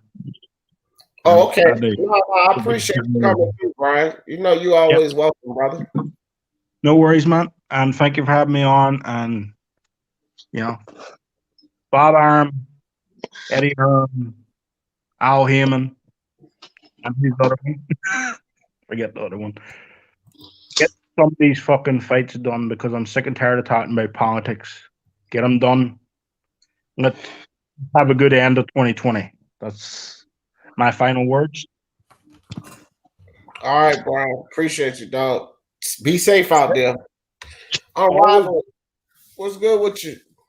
Yeah, what's up? Nothing, man. We were just talking about Bob Arum at first. Oh, again? Yeah. Oh, God. Yeah. Now, well, what it was, Mark, is that people were. It was an article, a couple of videos that came out about Lomachenko digging further into his person. It wasn't even that. They were talking about the initial pay cut from an article a long time ago. The source came from an article a long time ago. So it wasn't, they put the information out like he was taking an additional pay cut. So that's where the misconception was. So that's basically what I was talking about. Then we talked a bit about Crawford and Pellbrook, if that's going to happen, and a couple of other fights. Just kind of kicking it after that about different situations going on in boxing. But what's up with you, brother? Not much, man. Not much. I just got it. And they're still going back and forth in the chat. I'm just saying. Bob said it. It's got to be true. Those words just gone. I'm excited for Taylor versus Ramirez in December. Look, yo, Bob said it. If Bob said it, it means it's probably not happening. Right. That's the thing. So, we were talking about that. That was one of the other fights because Bob just came out and said that he's looking for that Taylor Ramirez fight in December over in the UK.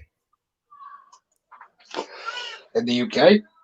Right, in the UK, which is, I don't know, man. Like I said, I don't believe, like Bob, it's not really, this Teofimo Lopez fight and Lomachenko fight. Everybody wants this fight.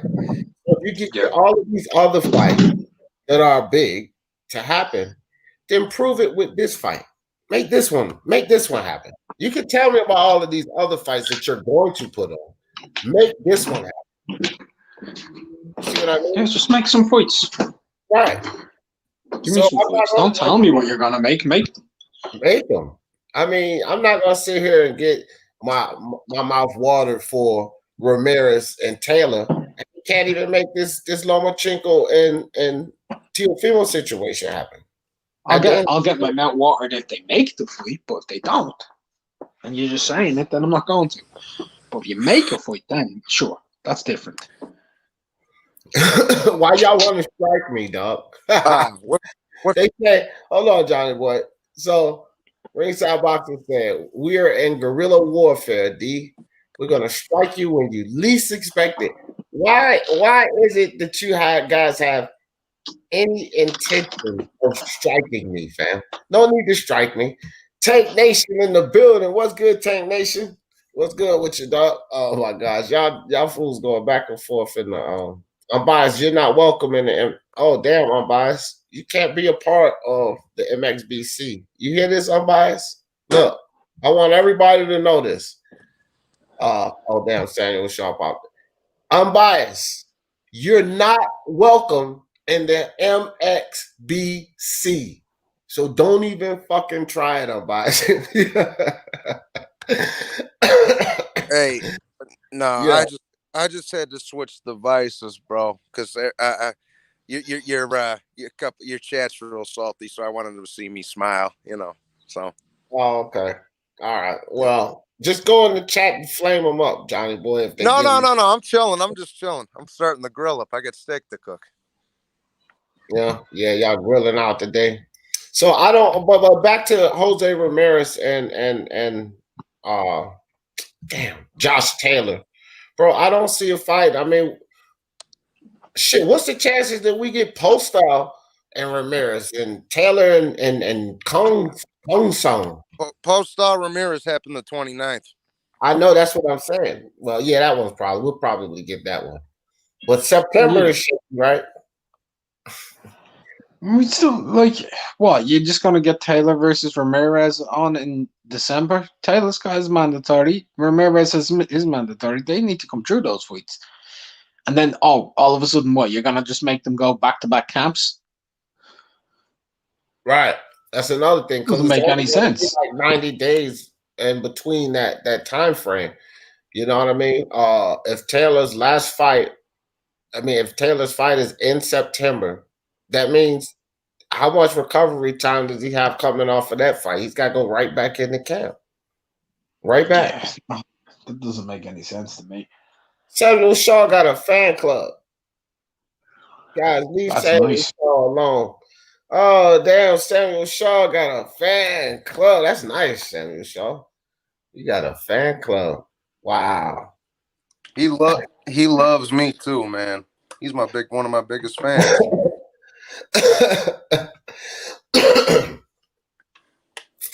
Man, must be good to be Samuel Shaw.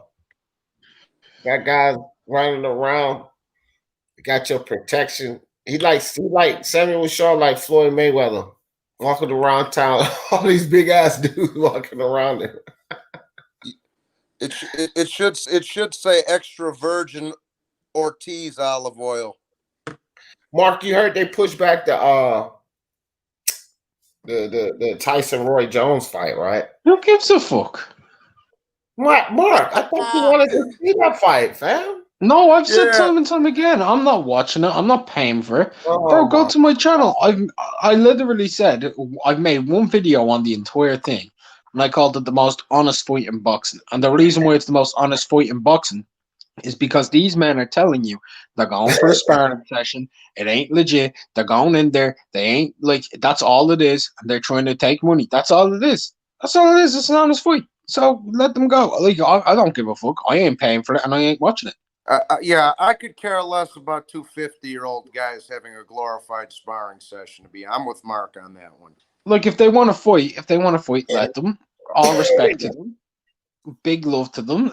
But it's not something I'm interested in. I'm interested in professional boxing. Hold on for a second, real quick, Mark. Cat, who are you talking about?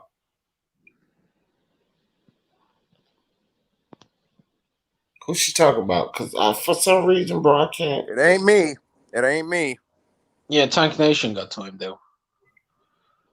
Nah, D. The only reason I timed a couple of them fools out is because they timed out Boxing Jedi for no fucking reason, dog. Yeah, that's the only reason I did that. Tank Nation had a fucking wrench. Nah, he got timed out by the same person who timed out Boxing Jedi. What are y'all doing, man? The same person timed out Boxing Jedi as well. Just timing people out left, right, and center. That's why I don't have wrenches. Man, see, y'all pushing it, man. And motherfuckers gonna be mad. You gonna be wrenchless. You gonna be timing nobody out. It's like kids, man. Come on, man. Y'all grown. Stop timing people out for no reason. I don't even time people out, man. What the fuck is going on? I don't even time people out. You know what I've done is I've kicked people out.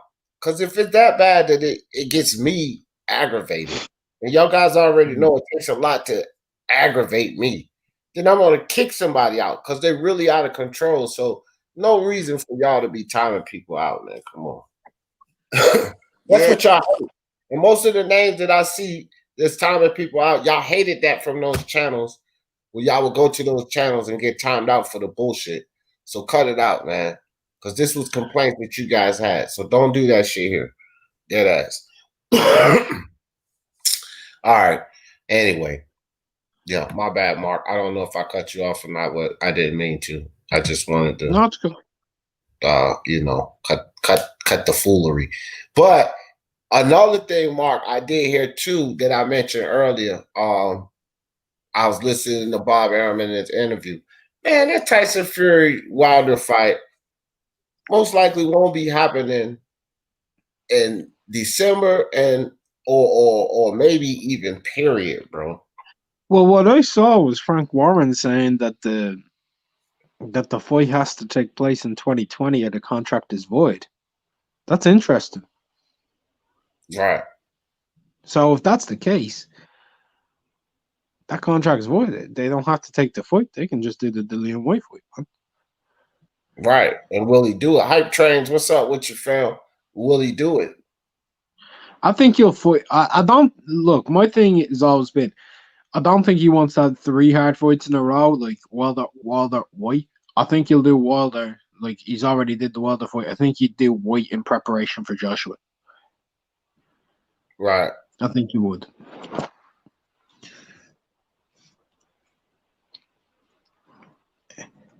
Where is Jedi? Jedi got a wrench. You talking about Kodo? Kodo got a wrench here, Lisa. I'm pretty sure Kodo got a wrench. If that's the Jedi. Nah, he don't. What? He don't. Oh. Mm-mm. Man, that's all right. I'm gonna just start watching the chat on my other laptop, my little small one, my Chromebook. I'm gonna start removing wrenches. So if y'all get y'all wrench, if y'all get y'all wrench removed, bro, it is what it is, man. I don't give a fuck, man. Yeah. I don't even like. Yeah. I don't even like to keep talking about it. You know what I mean? Yeah. But nah, Fury will. Fury? You think he'll fight Dillian White, Johnny? Oh.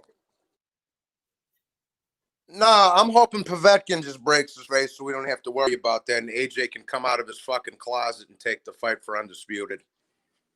To be honest with you, I mean, this sucker ass shit that AJ and Herman were pulling the 3-man circle jerk over. I'm sick of it, D. And that's everybody's opinion. That's just mine. So.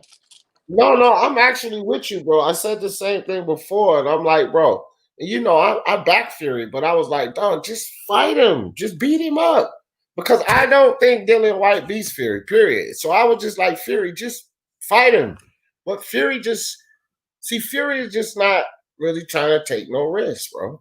He's not trying to fight. Fury will fight Anthony Joshua. He'll fight Deontay Wilder. He'll fight somebody with a belt, somebody that'll bring him money. Fury not trying to fight anybody that's just pretty much worthless. At least to Fury. If you don't bring anything to the table for Fury, he don't want to fight you. Well, and I said this from the jump too, dog. I say, well, I think the way Fury's looking at it is like this, bro. Why the fuck do I got to fight Wilder 3 times, then fight Dillian White while AJ gets to fight fat ass Andy Ruiz and Pulev and shit? Like, that's not right, dog. Yeah, exactly. Can't say you're leaving the glory of having promoters agree with him. Like there are others that disagree. What y'all fussing about, man? They talk about, man, I'm biased. What they talking about, Johnny boy? Oh, y'all still talking about Bob, man? Cat, Hype Train just trolling on Bob. But Cat, are you sitting here? Let me ask you something, Cat. Are you advocating for Bob Arum? Because I've been saying stuff about Bob Arum, and you've been going all the way. Now I'm biased saying something about Bob Arum. So are you a Bob Arum supporter? Because you act like you don't want to give Bob Arum no heat, sis. What's up with that, man? Bob Arum some heat, sis. Do you want a steak? You want a steak, man? You want a steak? No, man. You know I ain't eat no damn. No, I ain't eat no meat, man. Oh, I forgot about that. I take a tofu steak if you got one. I forgot about that. That's right. Drop off the WBC. Yeah, right. Who's scared? Who you talking about? France on 2 in the building. What's good with you, France? France, my man. Yeah, I don't. All right. D, let's not do that. No.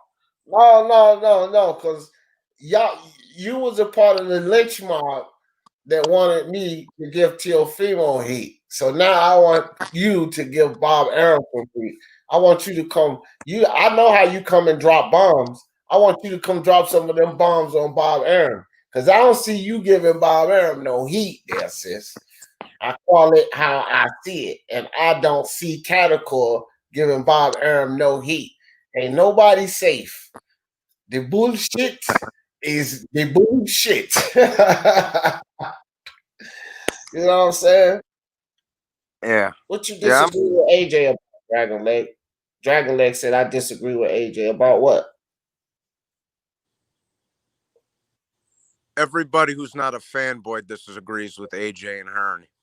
Because they're just like I say, they're sitting around playing footsie. Motherfuckers is trying to fight and they sitting around playing footsie. Man, cut that out, man. Who, me?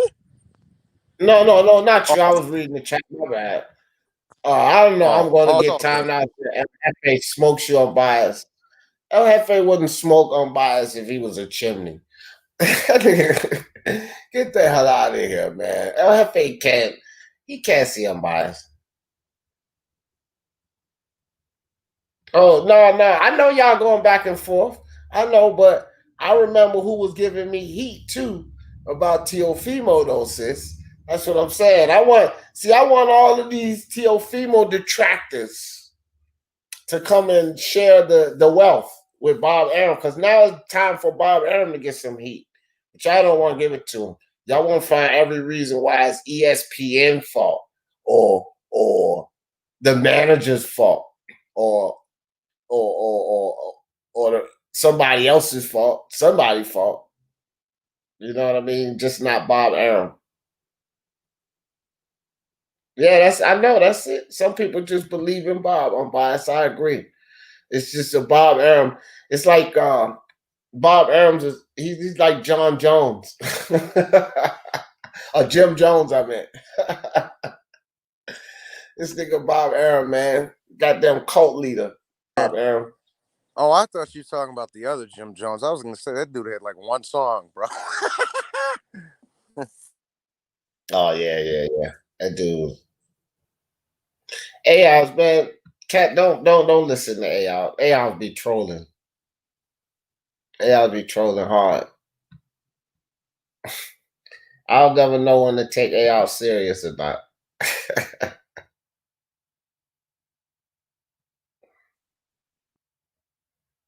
Bob Arum, when is it going to be time for him? Like, he should have a PR team to tell him, look, Bob, it's time for you to stop talking in the media. That's the problem with Bob Arum. You know, somebody they need to find a new voice for Top Rank, and it shouldn't be Bob Arum. He contradicts himself too much, way too much. He'll tell you something one day, he'll turn right back around the next day and tell you something different. So he does that.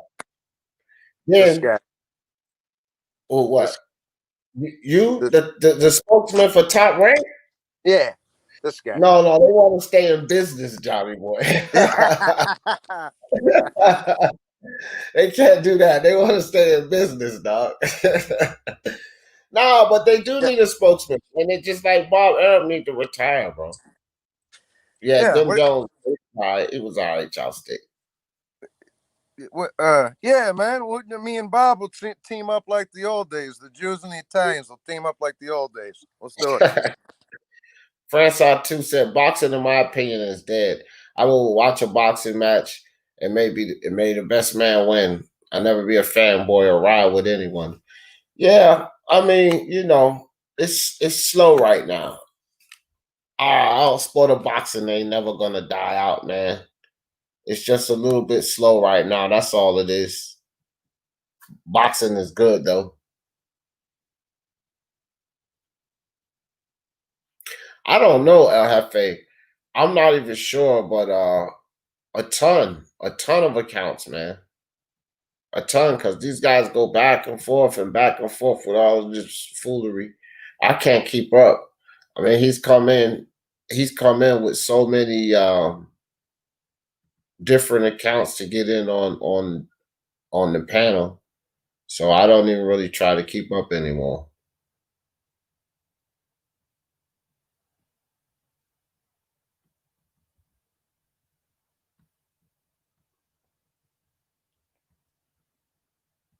Y'all crazy. Sporting Advantage. Sporting Advantage. Did you get timed out? Sporting Advantage didn't get timed out, man. Bob Ross. What's up with you, Bob Ross? Appreciate you coming through. Johnny Boy's stepdad. What's up, man? Y'all crazy as hell, man. Man, oh man. You guys are funny. Let me see. All right, I'm going to rock with the chat today. El Jefe, man. El Jefe not calling nobody out. And all of you MXBC guys, the link is there, so I'm not even putting y'all comments up. I got the link. Every time I see one of y'all come in, I drop the link. I just want y'all to know that. Cat said Bob is old school. You can't teach an old dog new tricks. There is a method to his madness. Nah, man. One thing about it, Cat, he is old school. I do agree with that. And it is tough to teach an old dog new tricks. But when the game evolves, you have to evolve with the game. That's also something that's consistent, Cat. You can't keep doing that same old shit. Because it's not going to continue to work. You have to evolve. You have to evolve with the sport. You have to start doing things new ways. Hell, even slicker ways, more deceptive ways. But you can't keep doing the same old silliness. Like I'm telling you, it's guys that used to advocate, knowledgeable fans that used to not advocate but be on Bob's side, that are now like not even on his side, not even there to defend anymore, Cat. And that's because, you know, you can't stay old school forever. You have to be able to evolve, bro. Bob will never die. Man, look, he might be working just to stay alive. Brown's on one. Once Bob says a fight is on, it's set in stone. So just know in December, yeah, right. Yeah, I know you being sarcastic with that one. I know you being sarcastic with that one. Because this dude, Bob, man, he'll tell you a fight is on and then tell you 2 days later why the other camp pulled out when the fight was never even mentioned to the other camp. It's not fanboying when you take in consideration all aspects of the conversation rather than blaming one person. There isn't a domino effect. Oh, yeah. Well, yeah, I agree with that. Which is what I was trying to tell everyone that came in here blaming Teofimo. And Kat, wait a minute. Because I don't remember you having that optimism, I meant, when I was up here saying basically that statement about Teofimo Lopez Catacor, that logic right there of what you put, that logic, Cat. Why didn't you put this statement up when I was talking about Teofimo Lopez? You was a part of the lynch mob, Catacor, and if you have this objectivity now, when we're talking about Bob Arum, then where was that objectivity when I was talking about Teofimo Lopez? Yeah, see how it happens, guys? You see this? You see the blasphemy, the tomfoolery.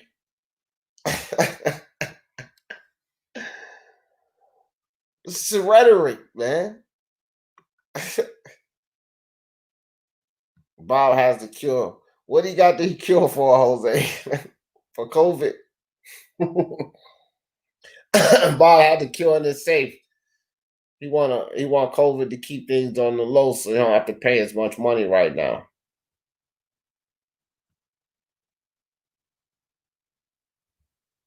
Oh, man, y'all too. I don't even know why I put that up. You and Tech Nation going at it again. Y'all love to go at it in the chat, don't you?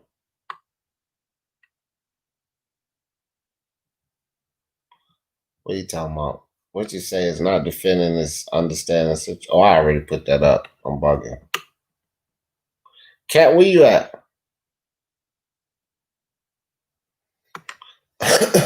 I'm always looking at it from all angles. Y'all weren't looking at it from all angles when I was up here talking about Teofimo and all that came out. Most of that came out to be true, absolutely true. But y'all won't trying to hear it then. Everybody's so optimistic now, though. See, I didn't have all I'm saying, Cat, is I wasn't afforded this level of optimism when I was defending Teofimo. But when people put this suit on for Bob's son, you know what I mean? It's a different story.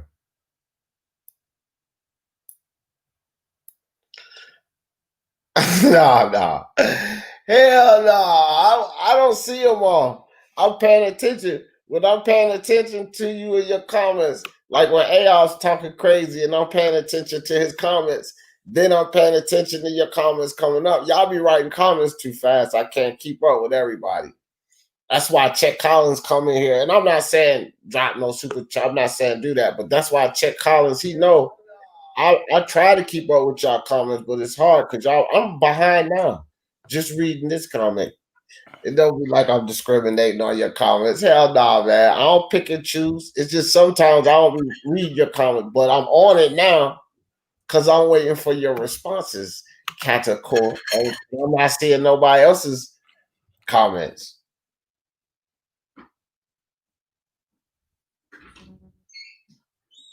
I ain't put no words in your mouth. I'm talking about no. See, now you get like black and brown. I ain't put no words in your mouth. I'm talking about. Oh my gosh, my wife loves me. She just bought me some vittles, and I was so hungry. That is love, people. I'm telling you, that is love. So I ain't putting no words in your mouth. I'm trying. Justin, trouble in the building. What's good with you, Justin? I'm talking about that day on my live when you was a part of the lynch mob, lady. And you didn't give me or Teofimo no break. That's what I'm talking about, sis. Jose said Bob is alive because he believes in Western medicine. Bullshit. That is not why that dude's alive. The MXBC loves speaking around sports talk. Cool. I don't have no problems with the MXBC. I love everyone. I love you guys too. What is it? I don't know. I love Timmy Nealon. I love Kat. I love Jose. And I love, most of all, Sammy Shaw. I love that guy. He's the best. How could you not love Samuel? What's that? I said, how could you not love Samuel? He's a good dude. He just, me and him just be getting off on the wrong foot sometimes. That's all. Fucking. I'm biased. Your sugar daddy Bob is waiting for you. Hey man, you MXBC guys are funny, man. I will say that. By the way, D, I stopped by your basketball stream last night. I plan on going up to Toronto and murdering Drake. Oh yeah. So what do you think about Carl Frampton, man? He's doing some kind of mission.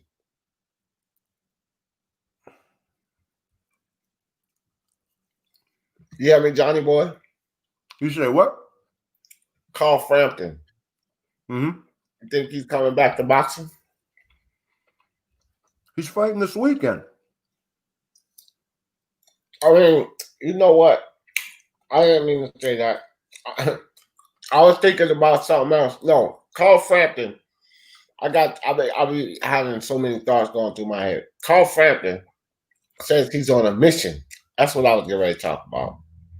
What do you think about his mission? What's his mission? To be the man in his class, bro. Too little, too late. That's his mission. He don't think it's too late, fam. I mean, the kid can fight, man. He just, I mean, I want to see him in there with somebody. He's fighting a fucking idiot. So, you know. To me, it's just the wrong climate. I'm talking about taking over a division. Jay Cooley in the building. What's up, Jay Cooley? At any level. Because, like, these fights can't even be made, bro. Yeah, I mean, I could sit here and tell you, because they're about my size. Yeah, I'm going to go over there and take over the light heavyweight division. I'm going to smash Beterbiev. I'm going to smash Dmitry Bivol. I'm going to kick Kovalev and Alida Alvarez's and Joe Smith Jr.'s ass. Yeah. Except nobody believes you, right? Yeah. Well, I'm going to be a cat today, Samuel Shaw, because I'm damn sure eating these vittles. Frank said, the women in boxing, especially in the UFC, more exciting fights than men's boxing is the biggest disappointment in 2020. I think for a long time, though, France, to be honest, I think for a long time it's been that way, sort of, because the women are more willing to let their hands fly, fam. You know what I mean? So I think it's kind of been that way for a minute now with women's boxing and UFC. You know, like a lot of times you don't see a lot of women, even in the UFC. You don't see women doing the toe stomping or like a lot of the ground and pound, not a whole lot. Usually submissions happen quick on the ground. So you'll see a quick submission, a choke out or arm bar, knee bar, and that's exciting because it don't take forever for them to get the submission to happen. So you don't see all of the battle for positioning and, you know, to keep a guy off a half guard from transitioning to full guard. And that's all work on the ground with these guys. You don't see that in women. It's more high pace. Things happen quicker. So, I mean, I can't disagree with that. It is more exciting. But I don't know. It's not really the landscape, or it's not, I don't know. I'm said I'm eating vegetarian lasagna. No, I don't have no pasta in it, but it is potatoes and vegetables and onions and that kind of stuff. It's pretty good. I wish you could have some. It's a great meal with no meat. He said, I bet about Arum got all his vaccines. Man, that old dude not taking none of those chemicals. Let me tell you something, Boston Monster.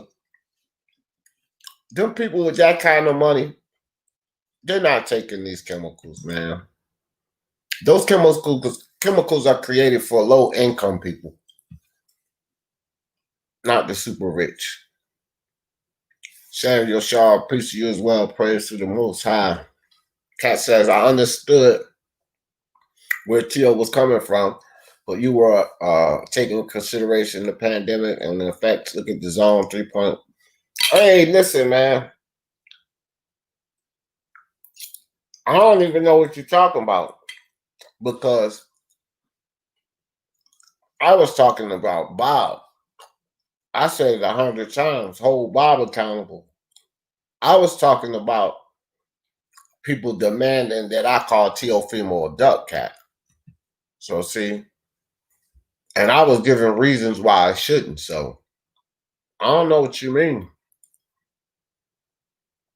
I do remember you saying you understood where Teofimo was coming from. I do understand that. But you still part of the lynch mob. And you was holding one of those torches while they had old D. Jeff tied to the stake, ready to set me aflame. You was walking with him holding them damn torches, Cat. Don't sit up here and act like you won't, nigga. Timmy said, who's Regis Prograis going to sign with? Honestly, bro? I don't know. That's a good question. Honestly, bro. The biggest, I'm not simping for Top Rank or nothing either, but they got the most guys over there for him to fight. They got Ramirez, they got Josh Taylor, they got fucking Baranchik and them. They got Zapata. They got Zapata, and plus sooner or later you're going to have Teofimo moving up to 142. So, in my opinion, he should go with Bob, bro. But check this out though. Regis Prograis is a big enough name where he don't have to rush to no promoter. No, yeah. I'm not Haney or a Jerron in his boots. Even though he's not a champ, he's already done enough that he could make a fight, or they could get him into a fight. He could do a fight by fight thing because he's enough of a name to do that. He don't need to rush to no promoter. And I think right now in this climate, ain't no sense to rush to no promoter because they can't figure shit out right now. So what's the use of rushing to go sign with someone so they could have you on the shelf because there's no fans there or they can't find a venue, but you done sign a fucking contract with them. Ain't even no need to do that right now. For Regis or nobody who's not locked into a contract. Last thing I would do is sign to anybody, any of those fuckers. That's what I'm saying. Like, I wouldn't sign to none of them. I would just stay open. Somebody said Bob doesn't care about pandemics, undisputed in December. Hell no, he don't care about pandemics. Pan pocket. That's all he cares about. Care about no damn pandemic, but I care about his money. What's it called? Adonis, what's up with you? Shane TC, Unbiased is a dumbass. Unbiased, you got a lot of love, man. You got a lot of people that love you, dog.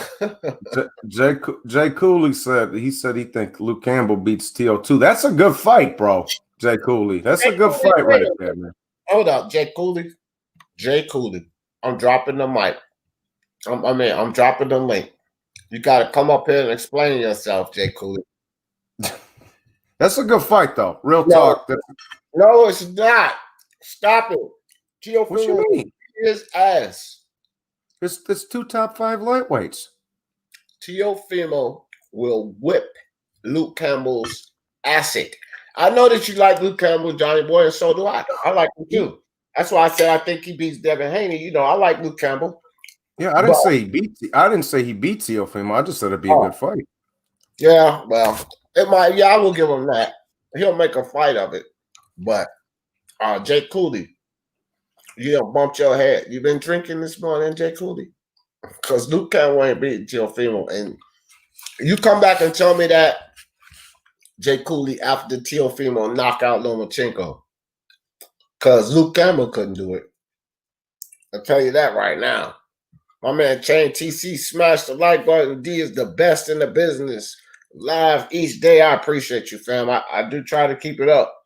And look, I know this is boxing and this is my boxing crowd. I love you guys. But the basketball side of things, the prediction show in the morning, bro. Hey, people been making money. I got DMs. Some of the people even left comments on the channel. Or one guy left a comment on the channel. He hasn't been winning for months.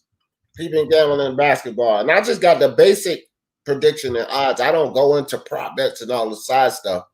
I give you guys the easy way to make money, but only bet a little bit of money. See, you can bet $3 tickets, $5 tickets, and win like 70, $150. That's how I do it on my show. It's fun. It even makes the games more exciting. So if y'all into basketball, have a little fun. Come check out the prediction show because I do that live too in the morning. So I appreciate you, TC.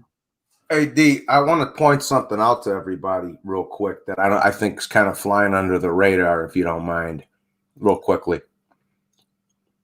Go ahead. Oh, okay. Yo, so check this out, bro. On the 22nd of August, 11 days, right? Mm-hmm. There's 3 different boxing cards. We're gonna have a busy day that day. We got Povetkin and White, which will probably be early afternoon for us. Right. We got White Povetkin, and then later that evening, we have Alida Alvarez and Joe Smith on ESPN, and we have Sean Porter fighting on Fox, too. I just wanted to point out how much shit's going on that day, because that's a lot of material to cover. You know. Yeah. Are you good, D? Yeah, are you good, D? No, I'm good. You're like, yeah. I'm just thinking, like, you just threw all of that out. And then I was just thinking basketball that day. I was like, oh, shit, bro. I ain't going to be able to, you know what I'm saying? Yeah. A basketball game is 2 hours. I'm going to have to cover both, though. I can't let all of that fly by and not cover boxing. So, I don't know. I might have to let my partner Lewis handle basketball that day because that's too much boxing happening that day. Yeah, I just thought I got to get in on that. Yeah, I just thought I should point No, it you're out right, though. That's a lot of shit going on. Yeah. Povetkin and White's a trash fight, Jose. Come on, man. That's a good fight. So's the leader, Alvarez and Joe Smith. Porter is fighting a bum. But, yeah, other than that. That's Formella shit? Porter's Formella? Yeah, Sean Porter fighting Machine Gun Kelly, bro. That's who he fighting. He fighting Machine Gun. Gio's gonna lose, Jay Cooley. Gio's not gonna lose. He's gonna stop him. I'm gonna make you a believer, Jay Cooley. Hold on, D. We about to settle up on Teofimo Loma. Let me go put my plate in the shank real quick. All right. I'm gonna start working. What is it? August. I'm gonna start working on a Teofimo Lopez video for you guys versus Lomachenko. A breakdown. I'm gonna do some editing and let you guys know why Teofimo is going to knock Lomachenko out. All Bob Arum got to do is make the fight happen. If they make this fight happen, he's going to knock him out. I'm telling you. Trust me. It's not a duck. I know nobody in here still talking about that duck and stuff. That's over with. Willie Boy slipping move to 20 minutes behind the chat. Yeah, that's me. That's me, Willie Boy. Teofimo is no Luke Campbell. No, he's much better than Luke. I don't know what they think in Prime Fighting Champion. Okay, you acting like Loma stays in front of his fighters. No, who? Who you talking? You talking to somebody in the chat, sis? You talking to somebody in the chat? I know you're not talking to D. Jeff. I know what Loma brings to the table. Yeah, Johnny Bomb. You can join the panel. They're going to link. I keep putting the link in the chat. Just click that link. Anybody can join the panel. Superb Supreme, what's good with you, fam? Appreciate you coming through. But nah, Cat. I know what Loma brings to the table. Look, like I said earlier, Cat, I don't think that it's going to be a close fight. I think it's going to be a good fight, but like if somebody gets knocked out, I don't consider that a close fight. You know what I'm saying? If somebody gets knocked out in a fight, especially like in the 7th round or earlier, how is that a close fight? They got stopped. It's not close. They got beat. No, if somebody gets outclassed, outworked, outboxed, it's not a close fight. It's a unanimous decision for a reason. And that's pretty much how I see this fight. I don't think that Lomachenko is going to get the opportunity to outbox my guy for 12 rounds. And I don't think he's going to be able to put on the magic show that people was used to seeing. I think Teofimo's going to beat him up and stop him. Lomachenko's going to get some good boxing off. He's not just going to stand there and get washed. It's not going to be a Richard Coleman. No. He's going to make Teofimo work for it. But Teofimo's going to put in work and show you guys some things that y'all don't know he has in the toolbox. That's why I'm going to edit this video. I'm going to edit this video and, something maybe you guys are not paying attention to. that at this weight is going to definitely give Lomachenko problems. I'm going to show you guys.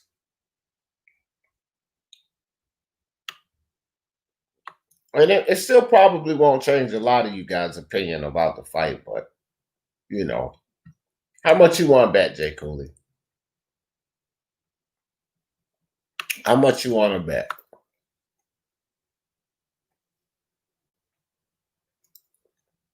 You said, I don't realize that's the reason y'all all supporting Loma. What, I don't care who the hell anybody support. A lot of people support Teofimo. And I got a lot of European and UK family members are part of Speaking Mind Sports Talk, A-Ops. So I know it's going to be a lot of support for Lomachenko. I don't mind that. Lomachenko's good. Look what he's done. He should have a lot of support. I really don't have a problem with that. At least he's a good fighter. You know, it'd be different if it's a fighter that's trash and he's got all this support. Then that'd be something to say. But Lomachenko deserves support. He's a great fighter. He's a great fighter. I don't have no problem with that, fam. Texas boy in the building. Mama said, knock you out. Ugh. All right, Jay Cooley. He said, T.O. will get frustrated and his daddy will be cussing him out in the corner. Yeah. No, Jay Cooley, no. That's cliche, Jay Cooley. That sounds like that's what will happen because Teofimo is the young, inexperienced kid. So, you know, that's the narrative, Jay Cooley. That's the narrative of how this fight is going to play out. That shit sounds good. But that's not how this fight is going to play out, fam. What you got on that fight, D? I don't know. I don't really gamble. Like me and Gun Rights do the little thing. I would put that on a parlay. So you know how much I would bet on that fight? $3. Much? $3. Yeah, $2-3 exactly. But it'll be on a parlay ticket worth about $150. You know what I'm saying? For real. I don't I don't gamble on these fights, man. Fuck that shit. Or sports at that. Only reason I'm doing it now is for the show. Odds and prediction show. Yeah. Yeah. I finally got my shit fixed. I gotta get this shit set up. What is it, the Bravado? Oh yeah, that's what I'm gonna get. Yeah. I'm getting ready to set up the Bravado account. Yeah, guys, y'all want to get down with the prediction show set up on Bravado, but wait till I set up so I can get my bonuses. I heard you get some bonuses when somebody else set up, you know, when you refer someone. I even told Nick, D, I was like, Nick, help me get this shit set up if I win. Oh, yeah, me and you giving Nick the bonus. Yeah, well, I know. I'm saying, but I was like, yo, yeah, help me. I was like, yo, help me get this bitch set up when I'm ready to do it. And I was like, if I come up, I'll throw you a bone. You know what I'm saying? Yeah, I'm just leaving my account. Like, I'm gonna put $100, maybe a couple of $100. Well, I know they give you $50, so if you put $100 in, then you'll have $150. So I think that's pretty much enough, really. Just $100, like the $150. Yeah, I just want. That's all I'm trying to do. I just want to throw a couple hundred in that bitch. So if I feel like throwing a dub or 30 or 40 or 50 on something, I can. You know. Yeah, but that's what I'm telling you. If you put 100, they give you a $50 like credit. So I'm just gonna put 100 in there. Cause I'm only using it for the prediction show. I'm not betting no serious money. Like little parlay, like 5 and 8 ticket. Man, we put an 8 ticket parlay in, a couple of them. If we would have hit, it only cost us $9. If we would have hit, we would have won over 1,000. But the fucking Bucks game, Giannis getting mouth surgery. Probably, come on, man, mouth surgery, really. And then it was a game time announcement. Why the fuck could they tell us the day before that Giannis was going to have mouth surgery? How's going to be a game time announcement? So then the Bucks lose the damn game, and it blows out fucking $890 that we would have made off of $9, fam. No, $6. It was only 2 tickets. $6. Who's the big white boy on there with the crazy hair on the Bucks? I always forget his name, D. On the Bucks? Yeah, he got the crazy hair. He kind of looked like a big ass bit. Not white. They Spanish. The he's twins, Spanish. Lopez. Robin Lopez. That's Brooke Lopez, brother. That's Robin Lopez with that white hair, the big tall. Yeah, they Spanish, bro. The Lopez brothers. Both of their hair used to be like that, but one of them cut because they twins. So one of them cut his hair. The other tall, lanky guy you see, that's his twin brother. But he cut his hair so much alike and shit. I want shit. He looked like a fucking crazy. He just looked like a caveman to me. I didn't know. He played like a wild man too, dog. But he a beast on the defensive side. But Robin Lopez, he played like a wild man too. He reminded me of Nick Farajal that used to play with the Cavs. He had that wild hair and used to play like a damn wild man. Nick Farajal.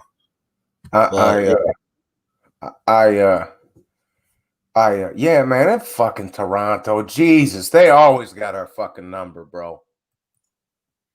Yeah, Toronto, but man, that game, I don't even look at that game. That was second, third string, and Chris Middleton didn't even really show up until the fourth quarter. It was like 7 minutes into the 7 minutes left in the fourth quarter. Chris Middleton finally decided to fucking wake up. But the first 3 quarters and up until that point, he wasn't really doing shit. So, if Giannis not going to be playing, Chris Middleton have to step up. He waited until halfway through the damn fourth quarter to step up. So the whole thing is like they only lost by 8. You know what I mean? They only lost. Yeah, I shut it off a little bit left in the third because they were down like fucking 15. I'm like, all right. I'm like, all right, bro. I would have shut it off if I was just watching it, but I was doing live commentary for it. So if I wasn't doing commentary for it, I was like, man, this game fucking over. But I had to stick it out to the end, to the home. If it was the Bulls, I'd be cheering. If it was the Bulls, I'd be cheering for them too, bro. It's just my neck of the woods, Yeah, for sure. It ain't the Bulls, it's Milwaukee. Yeah, Ramirez, Taylor, they were more than likely fights and meet in December. Man, don't believe that shit. Prime fighting champion, they're not gonna fight this year. I doubt it. I was just gonna say, based on where did they say this? And even if they did say that, that's the tall order to ask for, bro. Ramirez has got to get through Postal in a couple weeks here. Josh Taylor's got a hard-hitting fucking mandatory. He's got to fight. And they're still trying to get that bitch set up. So, yeah, I doubt that happens. Yeah, I don't see us. The timeline is too short. And then, again, his fight is in September. That's the thing. So, don't give him – like he's going right back in the training camp to fight the biggest fight of his career. Nah, bro, they're gonna need time just before they make that fight. How you gonna rush things for these guys to fight the biggest fight of their career?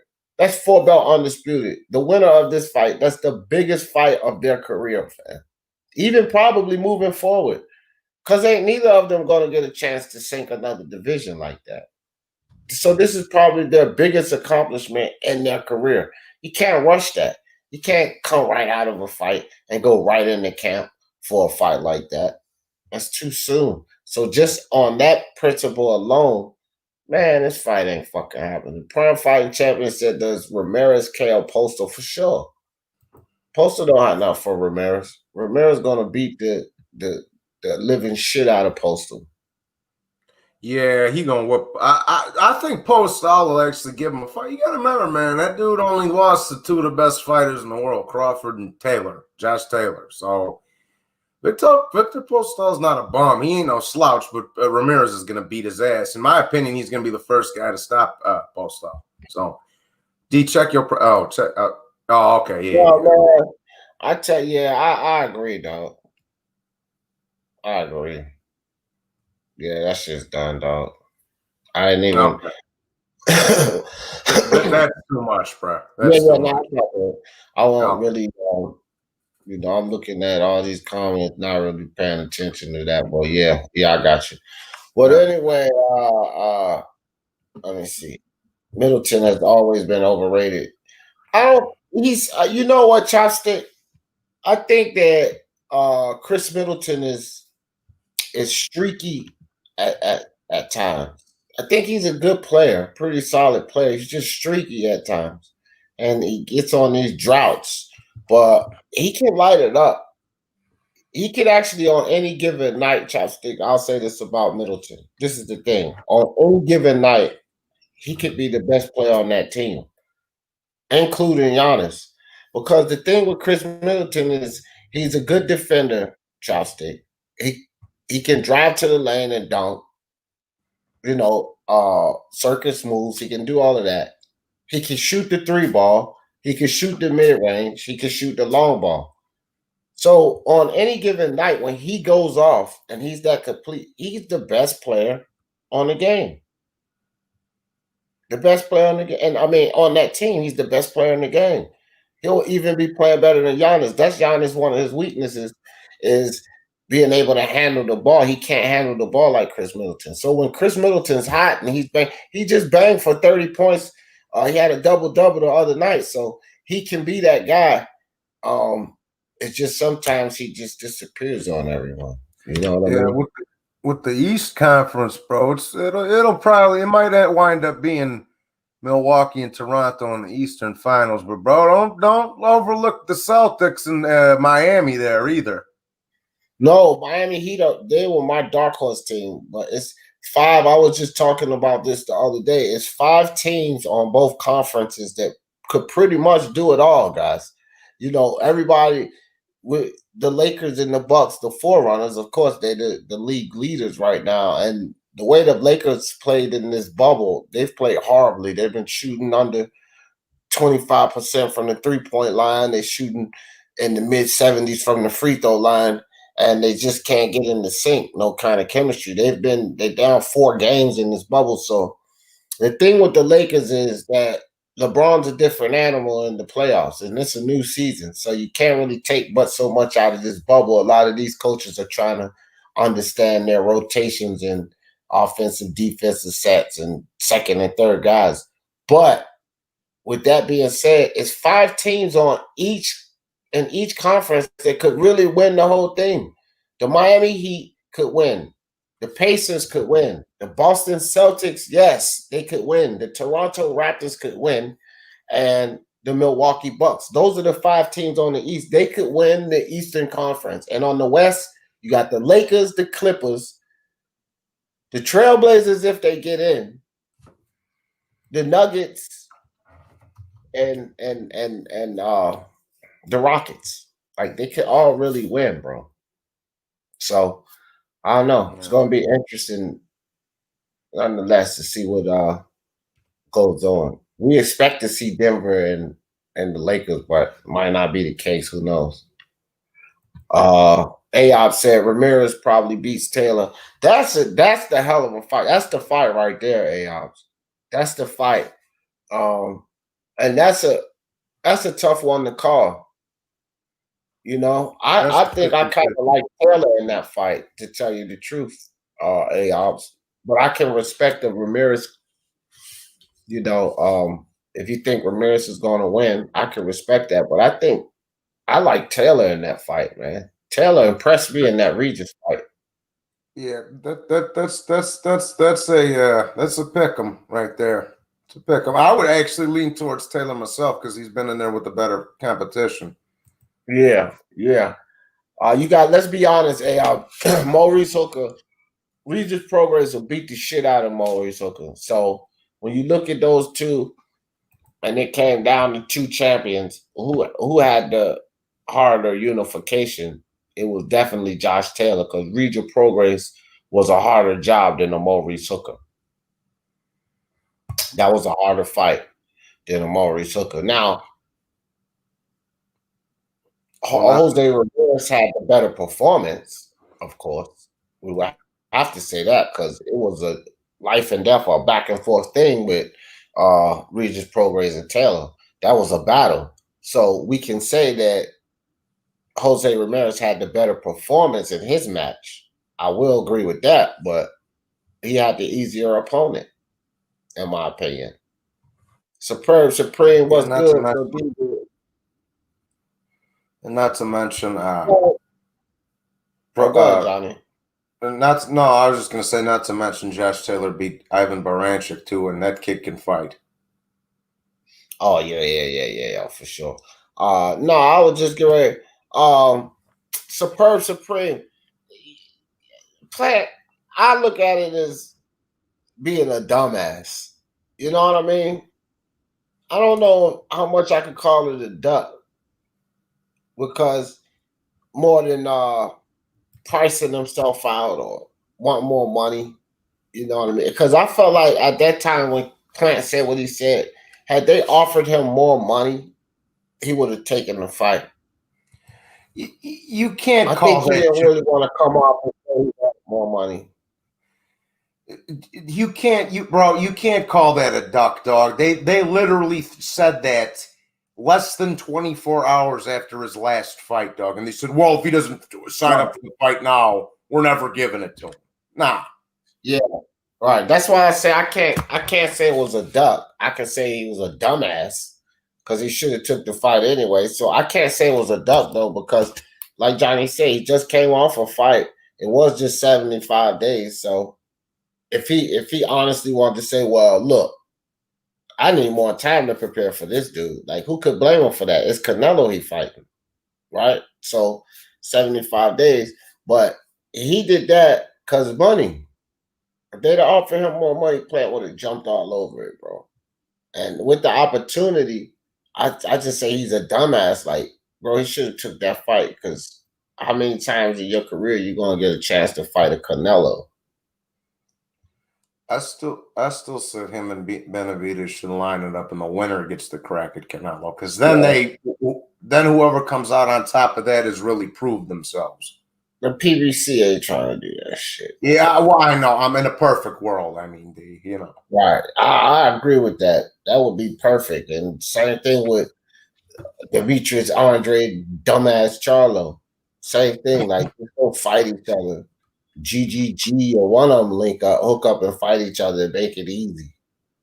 Get this stuff over with. Ayab said, I change my mind every week on this fight.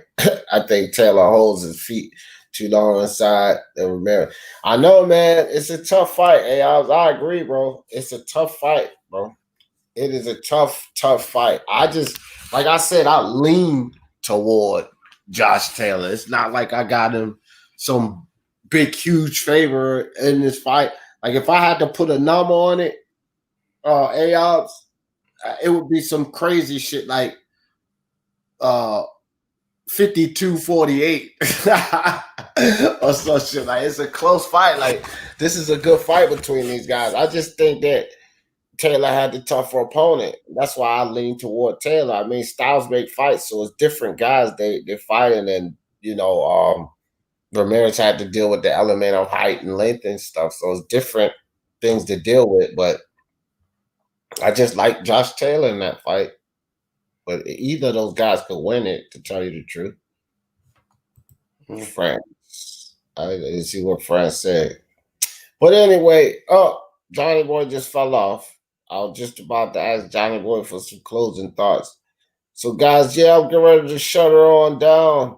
Appreciate everybody coming through, man. I guess we didn't get the pleasure of our MXBC guys joining the panel, but hey, MXBC, you're always welcome to hit the panel, And guys, when it comes to Bob Arum, Bob Arum, he's going to do what he's going to do. Just take into consideration, guys, that Bob Arum is most likely not going to do too much that concerns him with spending a lot of money. If it comes down to risking money or spending a lot of money, then just rest assured that Bob Arum is not going to do it.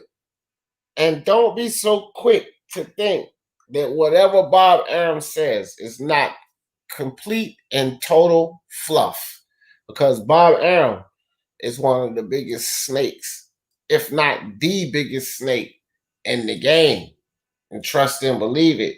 His job is to pull off the foolishness and have you think that somebody else did it on whatever level for whatever fighter. So watch out for Bob. You got to watch out for the snakes. And y'all know how I always end this thing. For the love of sports, let's talk about it. Peace.